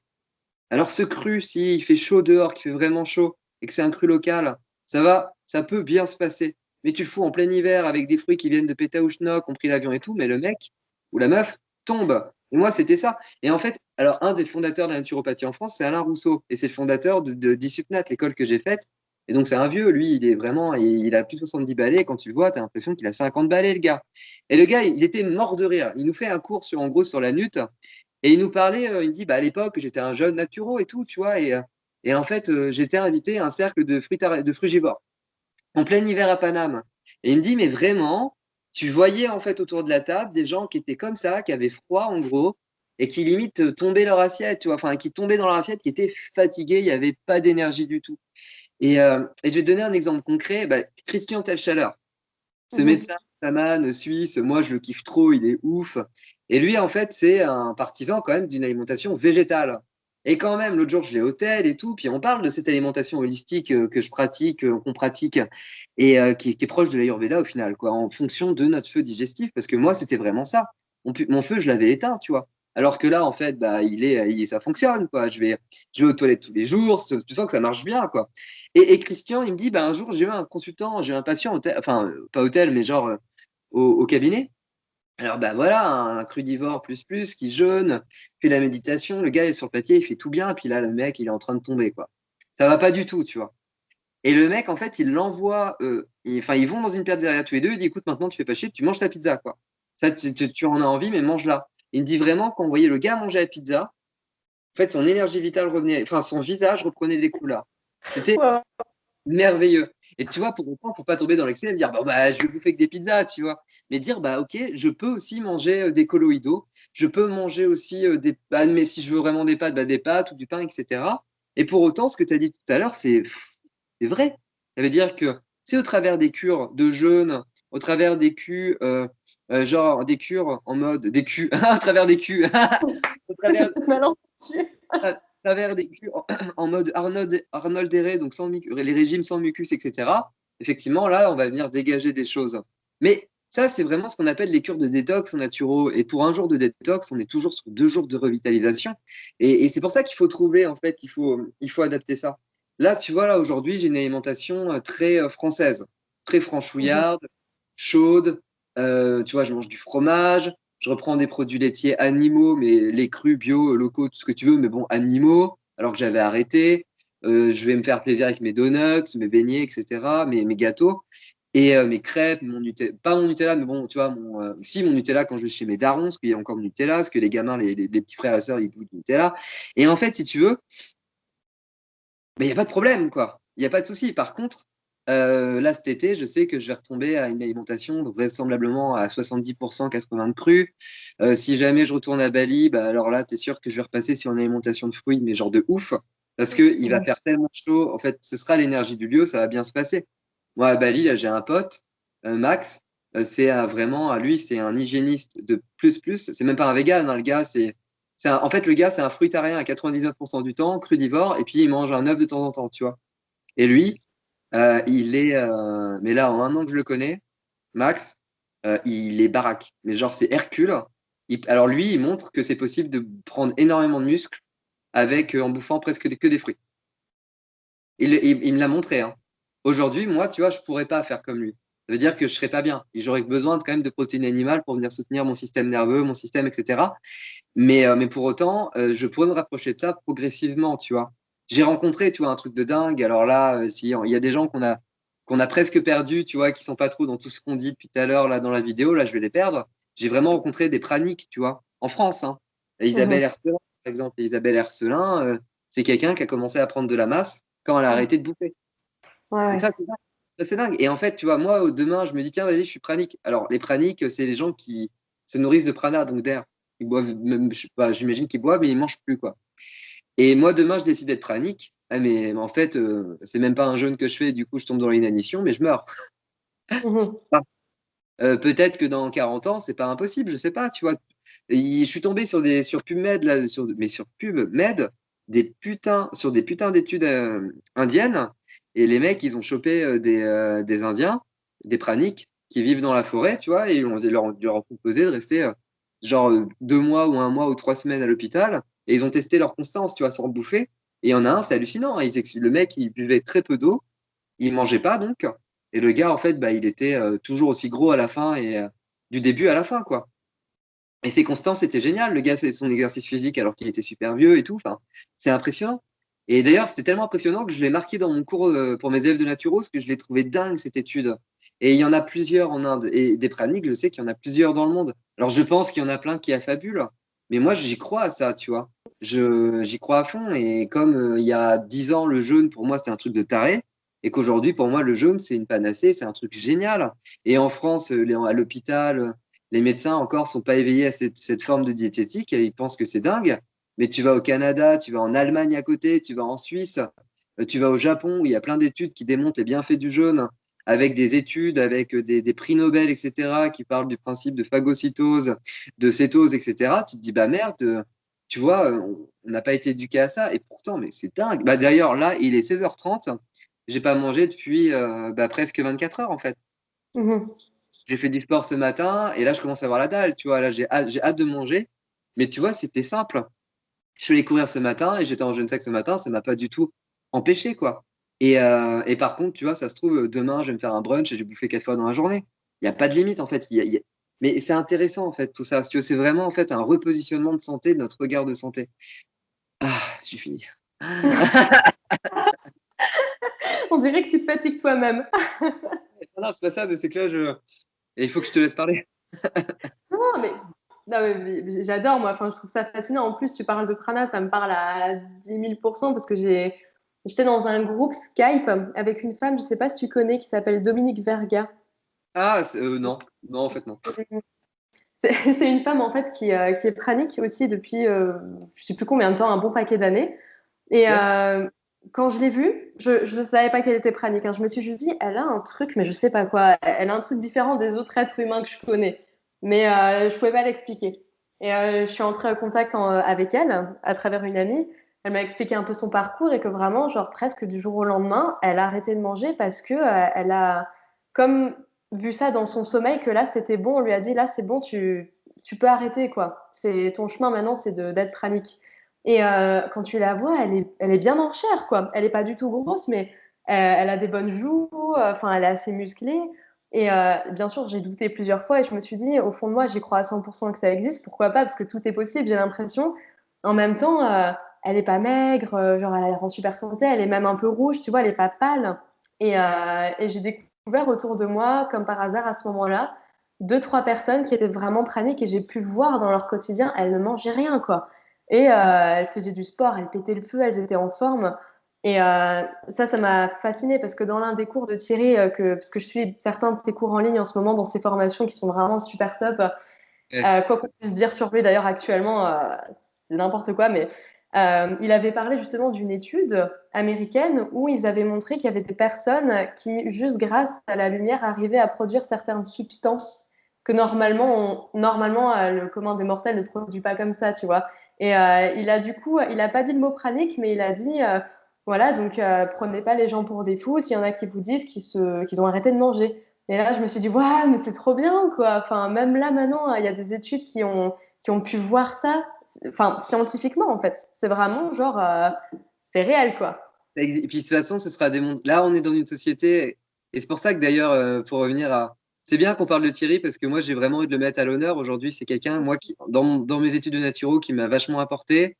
C'est quelqu'un de génial, en fait, qui, Mais je pense qu'aujourd'hui, en fait, il prend cher parce qu'il, via les médias, etc., parce que le mec, justement, en fait, il a eu le courage, en fait, de dire tout haut ce que tout le monde, ce que beaucoup pensent tout bas, et que voilà, il fait face à ce système matérialiste de la santé, tu vois. On voit tout sous l'angle, en fait, matérialiste. Et même, en fait, un matérialiste, un médecin ici, un scientifique, tu lui montres l'étude, de toute façon, ça répond tellement pas, en fait, il est dans ses dogmes, mais ça répondra tellement pas à ce qu'il a appris qu'il buggera, tu vois. Et à partir de là, en fait, c'est mort. Et en fait, ouais, moi, j'y crois de dingue. Et je pense que d'ici dans les 100 prochaines années, de toute façon, il y aura de plus en plus de personnes comme ça ou d'études qui vont démontrer. Tiens, c'est comme Karine Sombrin, tu vois. C'est une journaliste, en fait, française qui est à l'origine des premières études sur la transe chamanique. C'est Madame Sombrin, c'est sûr. Et d'ailleurs, c'est le film, je sais même plus comment il s'appelle, mais un film interprété par Cécile de France, Ah reprend oui, l'histoire de ah, cette femme, tu vois. ouais. Et en fait, c'est dingue, tu vois. C'était une journaliste qui avait perdu son mari. Finalement, à son taf, on lui a dit, bah tiens, on a besoin de quelqu'un pour des prises de son en Mongolie. Elle se retrouve à faire une prise de son dans une cérémonie chamanique. Elle rentre en transe, et puis là, c'était lancé, tu vois. Et elle, pourtant, la meuf hyper cartésienne. Le film était génial, c'est un monde plus grand, ouais. C'est ça, Oui, interprété par Cécile de France. Et, et en fait, moi, ça, tu vois, enfin, j'ai pas du tout dire que je suis chaman ou autre, mais j'ai déjà vécu les transes chamaniques. J'ai vécu vraiment, bah, les sorties astrales, j'ai vu les morts, etc. Et ça, en fait, je peux le dire aujourd'hui. Et je prenais pas de drogue, hein, je veux dire, j'étais au fond de mon lit ou la plupart du temps où j'étais en thérapie, mais enfin en accompagnement sur place, mais voilà. Et ce que je veux dire, c'est qu'il y a encore moins de 10 ans, on m'aurait dit ça, j'aurais rigolé, mais rigolé, quoi. Et j'aurais pris la personne pour une malade. Et aujourd'hui, j'ai pas peur d'en parler, et je m'en fous qu'on me juge, parce que c'est ce que j'ai vécu, et je sais ce que j'ai vécu, et en fait, c'est bon, tu vois, et je suis fier de pouvoir parler de tout ça, tu vois, et de donner en fait une voix à tout ça. Et on est en train de revenir à tout ça. Pour revenir à un peu ce concept de spiritualité, on l'a tellement oublié, notre spiritualité en Occident, que, mais en fait, elle n'est pas morte, c'est pas mort. Nos ouais, savoirs, toutes nos traditions anciennes, païennes, etc., elles sont pas mortes, elles vivent en sous-bassement. Elles sont toujours là en souterraine et elles remontent. Et ça, c'est intéressant, en fait. Il y a tellement de choses. Moi, je vis dans une région où il y a beaucoup de guérisseurs, où il y a beaucoup de personnes qui font des trucs qu'on dit, putain, comment on appelle ça? Ah oui, non, c'est pas de la magie, c'est miraculeux. Mais non, en fait, quand tu connais les lois de la nature, tu te dis que c'est pas si miraculeux que ça, quoi. ouais. Et ça, c'est génial. C'est génial. Et moi, j'ai vraiment envie de faire cette expérience. C'est pareil, tu vois, Amaroli. Ah oui, Amaroli, j'adore ça. voilà. Bizarre à dire, mais. Moi, Amaroli, putain, jusqu'à ma deuxième année naturo, enfin, quand j'ai appris ça, j'étais là, c'est quoi ce délire? Jusqu'au jour où Jade Allègre, que j'assiste, qui est enfin, médecin anthropologue ultra reconnu pour l'Argif, pour ceux qui ne connaissent pas, me dit, ah, mais attends, tu pars en Inde, mais il faut absolument que tu essayes de boire ton urine. Je dis, mais ça va pas, j'ai compris que c'est du sang filtré, mais bon, il y a que des déchets, t'es malade. Elle me dit, non, non, mais c'est génial et tout. Donc, moi, forcément, je le fais pas. Mais en Inde, en fait, il y en a plein qui le font, tu vois. Et puis je tombe sur des études, et puis putain, des trucs de dingue. Je vois en Allemagne, moi j'ai des potes allemands depuis la Nouvelle-Zélande. En fait, en Allemagne, il y en a plein qui font ça. Je me suis dit, c'est quoi ce putain de délire? Donc, j'appelle Tal Chaleur, coucou monsieur Tal Chaleur, nanana et tout.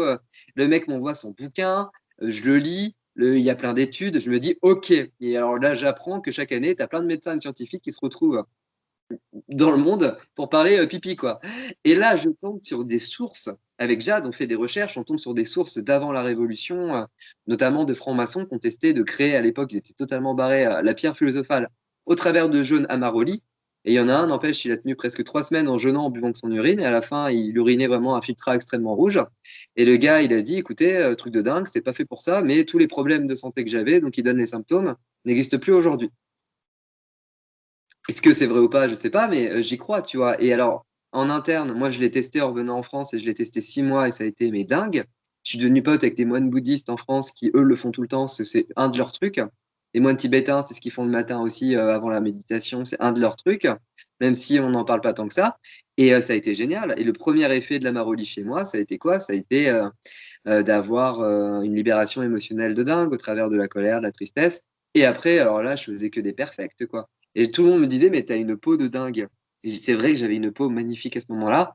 Et je pense que c'était le fait de boire mon urine du matin, quoi. Et c'est le pire, c'est que c'était pas dégueulasse. Et le pire, c'est que si par contre la veille au soir, j'étais hyper stressé, j'étais triste ou en colère, elle était imbuvable. Par contre, Mhm. même bouffé McDo et que le lendemain, enfin la veille, j'étais trop bien et tout, tu vois, le lendemain matin, elle était plutôt bonne, tu vois. Et j'ai fait plein d'expériences sur ça. Et là, Jade, je l'ai vue il y a quelques mois et elle m'a dit, en fait, moi, j'ai fait l'expérience sur une patiente que j'ai accompagnée sur un cancer du sein métastasé, tu vois, donc ça commençait à péter. Et elle me dit, en fait, la zone du corps, donc métastasée, on faisait des cataplasmes d'urine et en fait, le corps buvait l'urine et l'autre partie du corps, l'urine, en fait, rentrait pas. Mhm. Alors que vraiment, elle dit, le cataplasme, en fait, le tissu était sec, hein, vraiment, c'était impressionnant. Et elle fait des jaunes à l'urine, hein, et puis quand tu vois son âge, elle a plus de 70 balais, elle pète le feu, hein. Elle pète le feu, la vieille, hein. C'est dingue. Elle est géniale.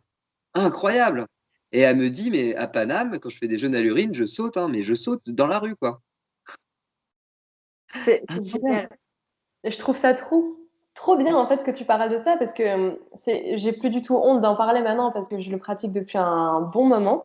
Mais des fois, c'est vrai, avec certaines personnes, je me dis, je sais pas à quel point elles sont ouvertes. Il y en a plein Ouais. qui me disent encore aujourd'hui, mais t'es dégueulasse, alors que je le sens. J'ai pas eu des expériences personnellement de ouf non plus avec l'urine, mais je la bois tous les jours et parfois, je sais pas pourquoi, après l'avoir bu, j'ai une joie de malade qui arrive, quoi. Et je sais que c'est parce que je viens de boire l'urine, mais je sais pas pourquoi, mais des fois, je suis euphorique pendant plusieurs minutes après l'avoir bu, quoi. Et je suis genre, wouh, c'est trop, c'est une petite drogue. Et en fait, c'est ça, et ça donne de l'énergie. Je pense que vu que c'est du sang filtré, mais là, on est sur, pareil, un aspect plus traditionnel et holistique de la santé, mais ça donne de l'énergie, tu vois. Et en fait, effectivement, tu as plein de déchets dans l'urine, mais visiblement, ils restent dans la lumière digestive par effet d'ionisation, et surtout, toutes les vitamines, les minéraux, les enzymes qui sont relargués, tu vois.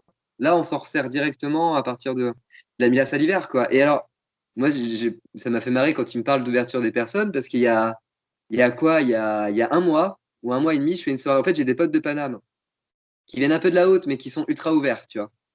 Vraiment ultra ouverts et tout. Et eux, en fait, ils testent et tout. Ils adorent. Enfin, Lucas, lui, teste à fond à Maroli. Puis en fait, on fait une soirée avec des potes à moi d'ici, tu vois. Mais avec qui jamais j'aurais parlé de ça, tu vois. Et là, bah, mon pote de Paris commence à en parler. Ouais, dis donc, à la Maroli et tout. Et putain, je lui dis, tu fermes ta gueule. Parce que j'ai même pas envie de rentrer dans un débat, parce que les gens, de toute façon, ne comprendraient absolument pas de quoi je parle. Et ils me prendraient juste pour un ouf, tu vois. Et c'est pas possible. Déjà, au début, quand j'ai dit que je faisais de la naturopathie, j'ai genre mon meilleur pote qui me dit, ah, toi, tu vas apprendre à planter de la bœuf. J'étais OK. Après, quand j'ai commencé à leur parler des lavements, ils étaient morts de rire. Mes potes, on a 29 ans, et je leur parle de lavement, ils sont morts de rire. Donc je me dis, bon, on y va par palier, tu vois. On peut pas trop, pas aller trop loin non plus, quoi. Ah, bien sûr, non, je comprends. Je pense qu'on a tous vécu ces struggles, comme on dit, d'avoir ces amis qui nous voient changer d'un coup et des fois ils se disent non mais t'es dans une secte, mais c'est fou ce que tu Bien fais. sûr. Ou- Ah, mais Ouais. bien sûr. Ben, il y en a plein, hein, mais moi, c'est sûr. Après, ce qui est génial, c'est qu'on se refait aussi plein de nouveaux potes, et puis que nos potes, quand ils nous aiment vraiment, nos vieux potes, ben, à un moment donné, ils comprennent. Ils voient que t'es Mhm. pas dans une secte. Ils voient que tu es beaucoup plus épanoui, que tu te sens beaucoup mieux, que tu respires la santé. Enfin, à un moment donné, du coup, ça les éveille aussi, tu vois. Mais c'est vrai que même moi, dans ma famille, quand j'aurais commencé à leur parler d'Amaroli, putain, mon père, il me regardait, il était, what? Hein? Et voilà, mais en fait, tu vois, et puis ce qui est drôle, c'est que du coup, ça donne la parole aussi à d'autres qui pensent la même chose, mais qui fermaient leur gueule. Et du coup, en fait, on avance ensemble, quoi. C'est cool, hein. J'aimerais te poser aussi une question que je trouve hyper importante. C'est quel est ton rapport avec la mort? Bah, c'est pareil, en fait. C'est quand j'ai vécu mon éveil, avant, j'avais extrêmement peur de la mort. Surtout que moi, j'ai vu, bah, pareil, très jeune, tous mes grands-parents mourir. J'ai côtoyé la mort très jeune, en fait, même si c'était des personnes âgées, mais aussi des plus jeunes. Et moi, j'avais super peur de crever, quoi. J'avais extrêmement peur de mourir. Et là, aujourd'hui, bah, avec ma vision de la vie, c'est quoi? C'est ce que j'ai vécu aussi. Je l'ai vécu. C'est les incarnations, la réincarnation. Et aujourd'hui, pour moi, la mort, vraiment, hein, c'est une étape, en fait. Je n'ai pas peur de la mort. Et d'ailleurs, je vis la mort des autres, des proches, d'une manière bien plus heureuse et joyeuse. Ça veut dire qu'effectivement, demain, j'ai un proche qui meurt, je suis triste, je vais pleurer, je vais pas être bien et tout. Et pour autant, je serai pas renversé comme avant. Ça veut dire que ma spiritualité fait que je sais que la personne va continuer son chemin et que de toute façon, je peux rester en connexion avec elle. Il n'y a aucun problème. Ça, c'est dingue. Et donc, mon rapport avec la mort aujourd'hui, bon, c'est cool. Enfin, j'y pense jamais, en fait. J'y pense jamais. D'ailleurs, quand j'ai des gens qui viennent me voir pour des cancers, avant, ça m'aurait vraiment, j'aurais été triste pour eux. j'aurais été stressé. Là, aujourd'hui, je suis chill, hein. Je suis hyper chill. Vas-y, on va voir ce qu'on peut faire ensemble. J'ai pas peur, tu vois. Ça me fait pas peur. Et même pour la personne, en fait, j'apaise, tu vois. Parce que pour moi, les maladies, c'est le maladie, le cancer, c'est quand ça sert, par exemple. Mm. Et en fait, c'est peut-être que demain, tu vois, là, je suis diagnostiqué maladie. Bon, je sais que ça arrivera pas parce que c'est pas du tout mon moment, que j'ai plein de trucs à vivre et tout, mais c'est, admettons, demain, parce que je crois pas au hasard. Je crois pas, tu sais, je crois pas au hasard, je crois pas enfin, tu sais, à la malchance, tu vois, ou au coup de bol. Enfin, en fait, tout ce qui nous arrive, pour moi, c'est programmé d'une manière ou d'une autre sur un certain plan. Et demain, j'apprends que j'ai une maladie extrêmement grave et virulente et que je vais partir très vite. Ça va me faire un peu chier, tu vois. Mais je crois que je serais même excité, tu vois. Et je le verrai de manière beaucoup plus douce et calme, beaucoup plus dans la résilience. Mhm. Et ça, je l'ai appris aussi au travers de la famille de prêtres, là, du côté de ma mère, parce qu'ils sont vraiment. Euh, en fait, il y en a vraiment un oncle de ma mère que j'aimais beaucoup, un prêtre, et lui, il a jamais. Je sais plus de quoi il est mort, mais j'imagine d'un cancer, et il est parti vraiment. Il a rien pris, lui, c'était son truc. Et en fait, il est parti vraiment. Et j'étais dans le lit d'hôpital, on était là, il me prenait la main, il me dit, mais en gros, Adrien, en gros, sois heureux dans ta vie, quoi. Et c'était dingue parce que c'était vraiment quelqu'un que c'est vraiment, vraiment, c'était vraiment la figure, tu vois, du prêtre de la famille. Tu sais, il était prof de philo. Enfin, tu sais, il y avait une grande ouverture chez ce mec-là. Et en même temps, il était vachement rigide apparemment, mais moi, en tant que gamin, je l'aimais vachement. Et, euh, et en fait, si tu veux, là, déjà là, je voyais la mort et en fait, déjà, tu sais, j'apprenais que la mort, bon, c'était juste une étape, tu vois. Aujourd'hui, moi, et c'est même pareil, tu vois, c'est terrible, tu vois, mais pareil, donc comme toi, crudivore, moi, j'étais même plus que vegan, tu vois. Enfin, le véganisme, pour moi, ils étaient hardcore pour moi, les végans, tu vois. Mais hardcore dans le sens, putain, les gars, ils bouffent protéines végétales, quoi. Et les gars, ils bouffent des légumineuses, ils sont fous.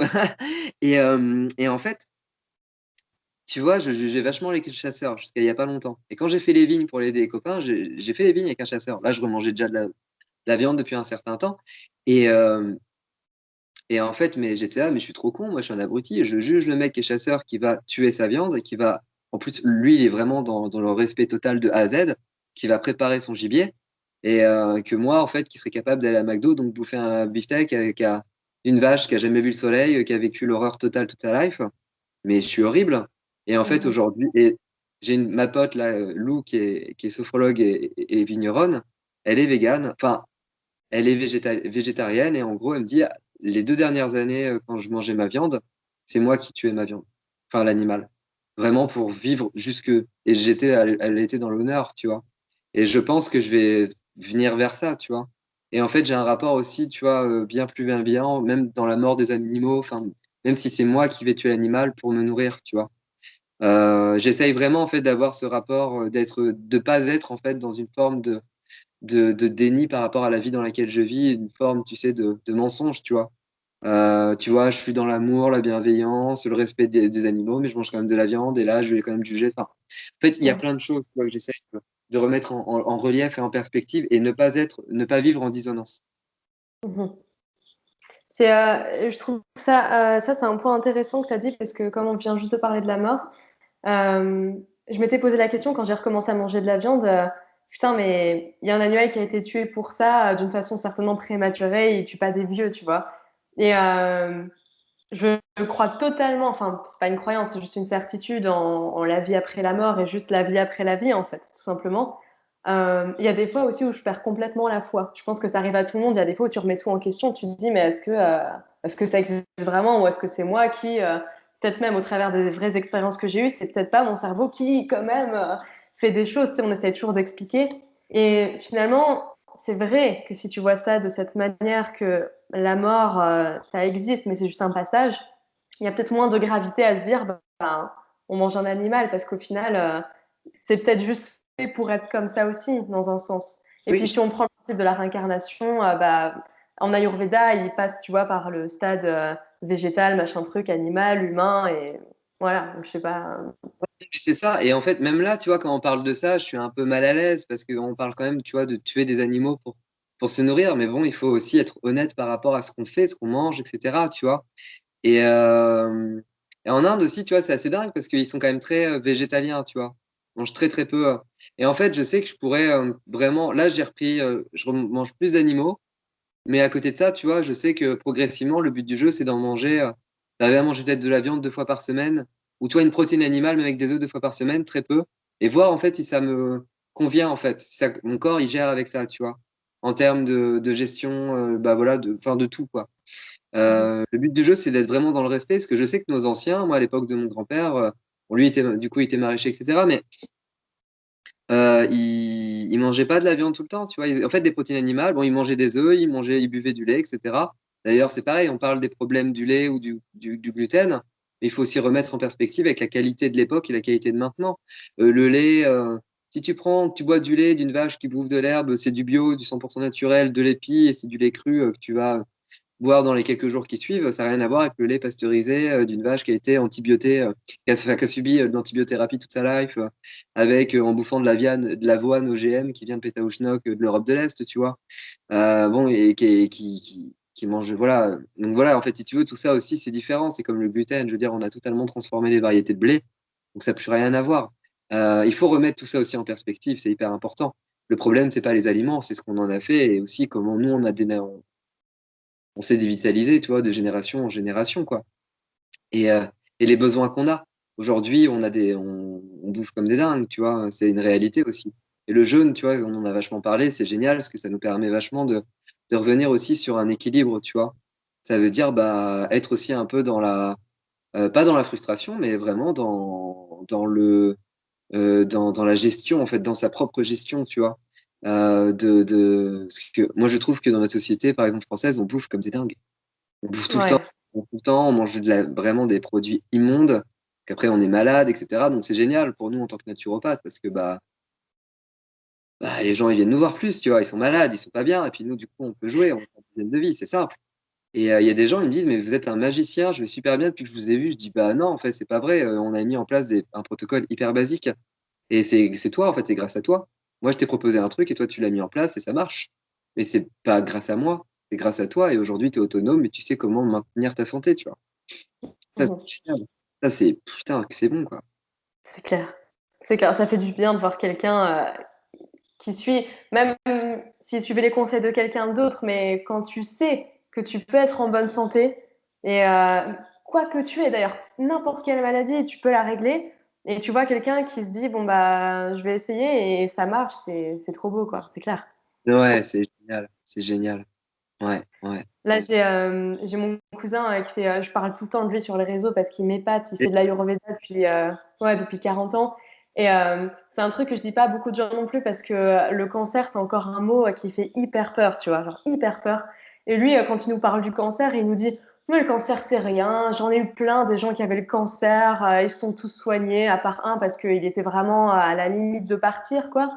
Mais il m'a dit, mais les autres, ils sont venus chez moi, on a changé des trucs, on a fait de l'énergétique, on a changé d'alimentation, il y en a qui ont fait des jeûnes, et ils vont tous bien aujourd'hui, quoi. Et quand il en parle comme ça, on est mort de rire parce que pour lui, c'est ridicule à quel point c'est facile à soigner de son point de vue, tu vois. ouais. Et ça, tu vois, quand je suis arrivé en école de naturopathie, on avait un de nos profs, oncologue, tu vois, le mec accompagné des cancers toute sa life. Et le gars, le jour où il a un cancer, bah, en fait, il fait surtout pas de chimio ou de rayon que dalle. Et en fait, il fait de la naturo. Et en 3 mois, il guérit. Bon, moi, le mec, il dit ça. Je dis, ouais, why not, tu vois, pourquoi pas. Sauf que, ben, en fait, je tombe sur plein de thérapeutes, plein d'accompagnants qui sont naturopathes ou autres, qui accompagnent des gens vers la guérison des gens qui ont des cancers. Et je me dis, mais attends, c'est dingue. Et donc, jusqu'au film d'Alex Ferrini, là où il a interviewé plusieurs personnes qui ont guéri de cancer de manière, cancer en phase 3, etc., de manière 100% naturelle, quoi. Parce que les gens supportaient même pas la chimio. Et, euh, et en fait, c'est dingue. Et là, tu vois, quand je suis arrivé en naturopathie, j'ai une de mes anciennes collègues, donc j'étais en école de commerce, mais j'étais junior chez AXA, donc assureur, gestion de patrimoine, et elle me dit, là, ouais, j'ai une copine qui a eu un cancer. Et écoute, elle allait voir un naturopathe avec l'accord du médecin. Ils ont testé, genre, pendant un certain temps, en gros, les préconisations de la naturopathie, et elle a guéri. Et Mhm. même en tant aujourd'hui que naturopathe, je dirais jamais même si une personne me dirait je veux faire que de la naturo, je lui dirais s'il te plaît, même moi, enfin, je préférerais aujourd'hui que tu fasses aussi accompagné par tu vois, un cancérologue, un oncologue ou ce que tu veux, tu vois, mais je veux que tu sois accompagné par un allopathe, qu'on fasse les choses bien et que moi je vienne soutenir, tu vois, par protection aussi même pour moi, tu vois, c'est hyper Ouais. important. Mais par contre, j'y crois totalement et j'ai un pote, la Thibaut Crémel, est naturopathe à Grenoble. C'est un docteur en physique quantique. Hein, il bossait pour l'armée, c'est un jeune et tout. Le mec a eu des problèmes de santé, donc il est arrivé vers l'hygiène de vie. Il y allait comme un taré pendant un an. Lui, pendant un an, il a perdu tellement de poids, le gars, au travers de ses problèmes de santé, qu'il s'est dit, vas-y, j'y vais comme un fou au nord ou au sud de Grenoble, en pleine nature. Il a vécu pendant un an. Il a fait des jeûnes secs intermittents, 23 heures par jour. Il a repris 15 kilos en un an. Truc de dingue. Et lui, aujourd'hui, il accompagne des cancers. Hein. Mhm. Et il dit, moi, après, on me fout la grappe à Grenoble parce que tous mes potes, ils sont au conseil des médecins de Grenoble, quoi. On me fait pas chier, quoi. Et en fait, j'ai jamais eu de problème. Il me dit, tu vois, il y a des gens, on leur a dit, bah, c'est incurable, et bah, moi, je les ai curés, quoi. Je les ai récurés. Et voilà. Et donc, ça, c'est intéressant. Et c'est vrai que ça aussi, ça, on dédramatise. C'est pas pour autant que la maladie, c'est pas quelque chose qu'il faut vivre de manière joviale ou quoi que ce soit. Mais moi, c'est comme ça que je le vis maintenant, pour moi. Mais effectivement, je comprends que ça puisse faire peur. Je comprends on puisse avoir peur de partir. Je comprends qu'on souffre, hein, la souffrance physique, etc. Mais pour autant, c'est vrai qu'aujourd'hui, j'ai un regard extrêmement détaché, quoi. Et aujourd'hui, j'aurais un proche qui aurait une grosse pathologie. Bah, je lui dirais, écoute, vas-y, on va regarder ce qu'on peut faire ensemble. Et peut-être que moi, je peux quand même t'accompagner sur des trucs. Et quand je vois ce que j'ai réussi à. Alors, tu vois, aujourd'hui, j'accompagne pas spécialement quand même les cancers. Pour le moment, je me sens un peu jeune, je commence, mais c'est pas trop mon délire. Par contre, j'accompagne beaucoup de maladies auto-immunes ou de maladies inflammatoires, plus RCH et Crohn. Et clairement, j'en ai accompagné un paquet vers la guérison, mais la vraie guérison, tu vois. J'ai été cité dans le dernier livre de Jeanne Demier qui a guéri de Crohn, avec, donc, elle a cité aussi plein de gastro-entérologues ont participé à son bouquin. C'est des gros gastro-entérologues en France qui disent oui, on peut guérir de manière naturelle, alors qu'aujourd'hui, à l'hôpital ou en études de médecine, ils disent que c'est incurable, hein, Ouais. que tu peux Ouais. stabiliser, mais c'est incurable. Alors qu'en fait, vraiment, et le truc le plus rapide, le Crohn le plus rapide que j'ai accompagné, c'était en 3 semaines. J'ai halluciné. La Waouh. meuf, elle m'appelle au bout de 3 semaines, elle me dit, écoute, j'ai plus aucun symptôme. Et je lui ai dit, bah écoute, tu me recontactes si ça va pas. Et bon, j'ai jamais eu de nouvelles. Donc j'imagine que ça va bien. Et j'ai accompagné des RCH là sur un an et des Crohn sur un an. Et en fait, avec les totaux sanguins, on a testé, il n'y a plus du tout de marqueurs inflammatoires. Tu vois, c'est des personnes qui reprennent du poids rapidement. Enfin, et là, c'est intéressant parce qu'on fait de l'hygiène de vie. On va faire de la diététique, on peut utiliser des plantes, voilà, on va faire plein de cures différentes et tout. Mais aussi, ce qui va marcher, et ça, généralement, ça ne marche pas si on le fait. Si on le fait pas, c'est la gestion de l'émotionnel et voir un peu le côté un peu spirituel. Si tu as beaucoup de tristesse ou de colère en toi ou des non-dits ou des traumas non gérés, eh bien en fait, tant que tu les mets pas en mouvement, bah, ça peut créer aussi le symptôme qui est la traduction de ce non-mouvement de ces émotions au niveau du physique. Et quand tu commences à mettre en mouvement, alors là, les guérisons, elles sont géniales, quoi. C'est Là, clair. j'ai Ah, mes patients, on n'a pas le droit de dire le terme patient pour ceux qui nous écoutent en tant que naturopathe, mais moi je le dis quand même parce que je suis un rebelle. Mais j'ai une de mes patientes qui, donc, elle avait justement RCH et tout, puis elle était en aménorrhée depuis des années. Pas de règles. Et en fait, on a travaillé sur un truc émotionnel de dingue. Et le lendemain où elle l'a mis en mouvement et en application, elle m'appelle, elle me dit, putain, j'ai mes règles. oh là là, super. Ah, j'étais là, bah tu vois. Et j'en ai une autre comme ça aussi, hein. Donc c'est quand même un truc de dingue. C'est vraiment un truc de dingue. Et ouais, ouais, ouais, ouais. C'est trop beau. C'est trop beau. Voilà, juste un petit exemple parce que ça me paraît à chaque fois incroyable d'y repenser là ce que tu viens de dire. J'avais pas eu mes règles pendant 3 ans à un moment, donc je commençais à m'inquiéter sérieusement parce que je veux des enfants plus tard et tout ça, et enfin et puis même parce que c'est quand même mieux d'avoir tes règles. Ouais. Et on m'avait dit c'est parce que tu es végétarienne. Et je m'étais dit je peut-être, mais ça résonne pas du tout. Genre j'avais recommencé à manger de la viande au cas où, mais bon rien quoi. Et un jour, j'étais voir une coiffeuse énergéticienne. Donc, je sais pas pourquoi ça a marché avec elle. Elle m'a fait 3 séances. Donc, on a travaillé sur le féminin parce que j'étais hyper garçon manqué. Je me disais, qu'est-ce que je fous dans ce corps avec ces nichons là? Je comprends pas. Enfin, ça me parlait pas trop d'être là-dedans. Et on a reconnecté avec du coup le fait que bah ouais, je suis dans le corps d'une femme. Et je suis sortie de sa consultation. Et là, je sens un truc qui coule. Et j'étais genre, putain, j'ai une grosse tache rouge là sur mon pantalon, c'est un peu gênant. Et en fait, je venais d'avoir mes règles alors qu'on a travaillé que, enfin, c'est énorme, mais on a travaillé que sur l'émotionnel, j'ai rien changé d'autre, quoi. Et c'est fantastique, c'est un truc de dingue. Ah ouais, c'est un truc de ouf. Mais ça, et puis des exemples comme ça, c'est vachement bien d'en parler parce qu'il y en a pas mal au final. Et c'est pour montrer à quel point aussi, bah, justement, notre psyché, nos blocages émotionnels peuvent influencer sur la santé. Et l'émotionnel, on n'en parle pas assez aujourd'hui en santé. Et pourtant, pour moi, c'est la base. C'est vraiment la base, hein. Donc ouais, putain, c'est génial, bravo. Yeah. Moi, dis-moi, pour conclure, j'aimerais bien que que tu nous parles de quelque chose qui te tient vraiment, vraiment à cœur. Ça peut être n'importe quoi, un truc qui te vient, qui a rien à voir, mais quelque chose que tu veux transmettre, ça vient du cœur, quoi. Un truc qui vient du cœur, pour conclure, que je veux transmettre, c'est ça? Ouais, quelque chose qui te paraît important, qui te vient là. Ah non, mais le truc le plus important, c'est mon credo en ce moment, c'est mon mantra, c'est vraiment vivez votre vie, mais soyez, en fait, soyez vous-même, autorisez-nous, en fait, qu'on s'autorise à être soi pour vivre. Il y a trop de personnes qui aujourd'hui se cachent, vivent soit dans le déni, mettent des masques, et en fait, on peut pas être heureux, on peut pas être en bonne santé, on peut pas vivre sa vie tant qu'on est là-dedans. Et je pense que la santé, elle commence déjà par là, vraiment par là. Vivre soi. C'est ça que j'ai envie de dire aujourd'hui. En fait, mon message, en fait, aujourd'hui, c'est ça. Le message que j'emploie tous les jours, c'est ça. C'est être soi et s'exprimer soi. Et même si on fait des erreurs, même si on se trompe, même si on n'est pas parfait, etc., c'est pas grave. Le principal, c'est d'y aller et c'est de continuer sur ça. Et généralement, on a tellement de belles choses qui arrivent au travers de tout ça. Mais être soi, s'incarner en étant soi, vraiment. Voilà. C'est un super message, merci, c'est super important. En plus, c'est ce que tu partages aussi tout le temps sur tes réseaux.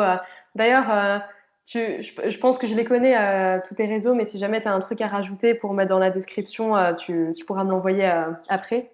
Ouais, ouais, Et, ouais. juste peut-être pour ceux qui te connaissaient pas avant cette interview, pourquoi du coup est-ce que des personnes pourraient venir te voir du coup pour quel type de problème? Est-ce que ça peut être vraiment pour n'importe quoi ou... Ouais, bah après, en naturopathie, c'est sur les. En fait, le symptôme en naturopathie nous intéresse, mais c'est surtout la personne qui va m'intéresser. Donc, le symptôme, si tu as une maladie, que tu as des symptômes importants, je vais m'intéresser à ça, mais en fait, je vais pas m'occuper directement de ça, je vais vraiment m'occuper de la personne. Et c'est là qu'il y a des résultats. Les personnes aujourd'hui que je reçois beaucoup, ce sont des personnes qui sont sur un chemin plus émotionnel, vraiment de libération de cet émotionnel au travers du corps physique. Et là, effectivement, c'est vraiment mon credo en ce moment. Et les gens viennent naturellement et intuitivement à moi, tu vois. Lors de l'interview, j'ai eu 2 mails là de personnes qui m'ont demandé là donc en consultation et je pense que c'est pour ça en fait. Et souvent, ce sont des personnes qui sont OK sur ce qu'on appelle le développement personnel, sont ouvertes à tout ça, tu vois. Et après, en fait, plus c'est compliqué, plus j'aime, tu vois. Parce que Mhm. il y a décortiquer, on travaille ensemble, on se revoit. Euh, voilà, après, je sais pas, moi, quel type de personne exactement pourrait venir me voir en dehors de ce que je viens de te dire, tu vois. Bon, c'est les personnes qui sont motivées, en fait, à vraiment s'enclencher vers leur santé, qui sont OK avec la naturopathie énergétique ou autre, parce que c'est ce que je fais, en fait. C'est ce que je suis et ça, c'est ce qui me nourrit aujourd'hui, tu vois. Et voilà. Génial. Merci beaucoup en tout cas. C'était trop bien. Enfin, t'as une super présence aussi, je trouve, même si c'est que à travers un écran, c'est déjà bien, mais t'as vraiment une belle présence quand tu parles autant pour parler que de recevoir. Vraiment, c'est bravo. Et là, c'était un bel exercice. Je t'avoue que là, je vais pas parler pendant plusieurs minutes après, là. Voilà, je suis tout seul, de toute façon, oui, je vais pas parler, ça me fait du bien. Oui, oui, tu m'étonnes. Je te retrouve juste un petite minute après, et puis après, je te laisserai manger. Vas-y, Ça vas-y. marche. Bah, merci beaucoup du coup, et on dit au revoir à YouTube. Bisous YouTube!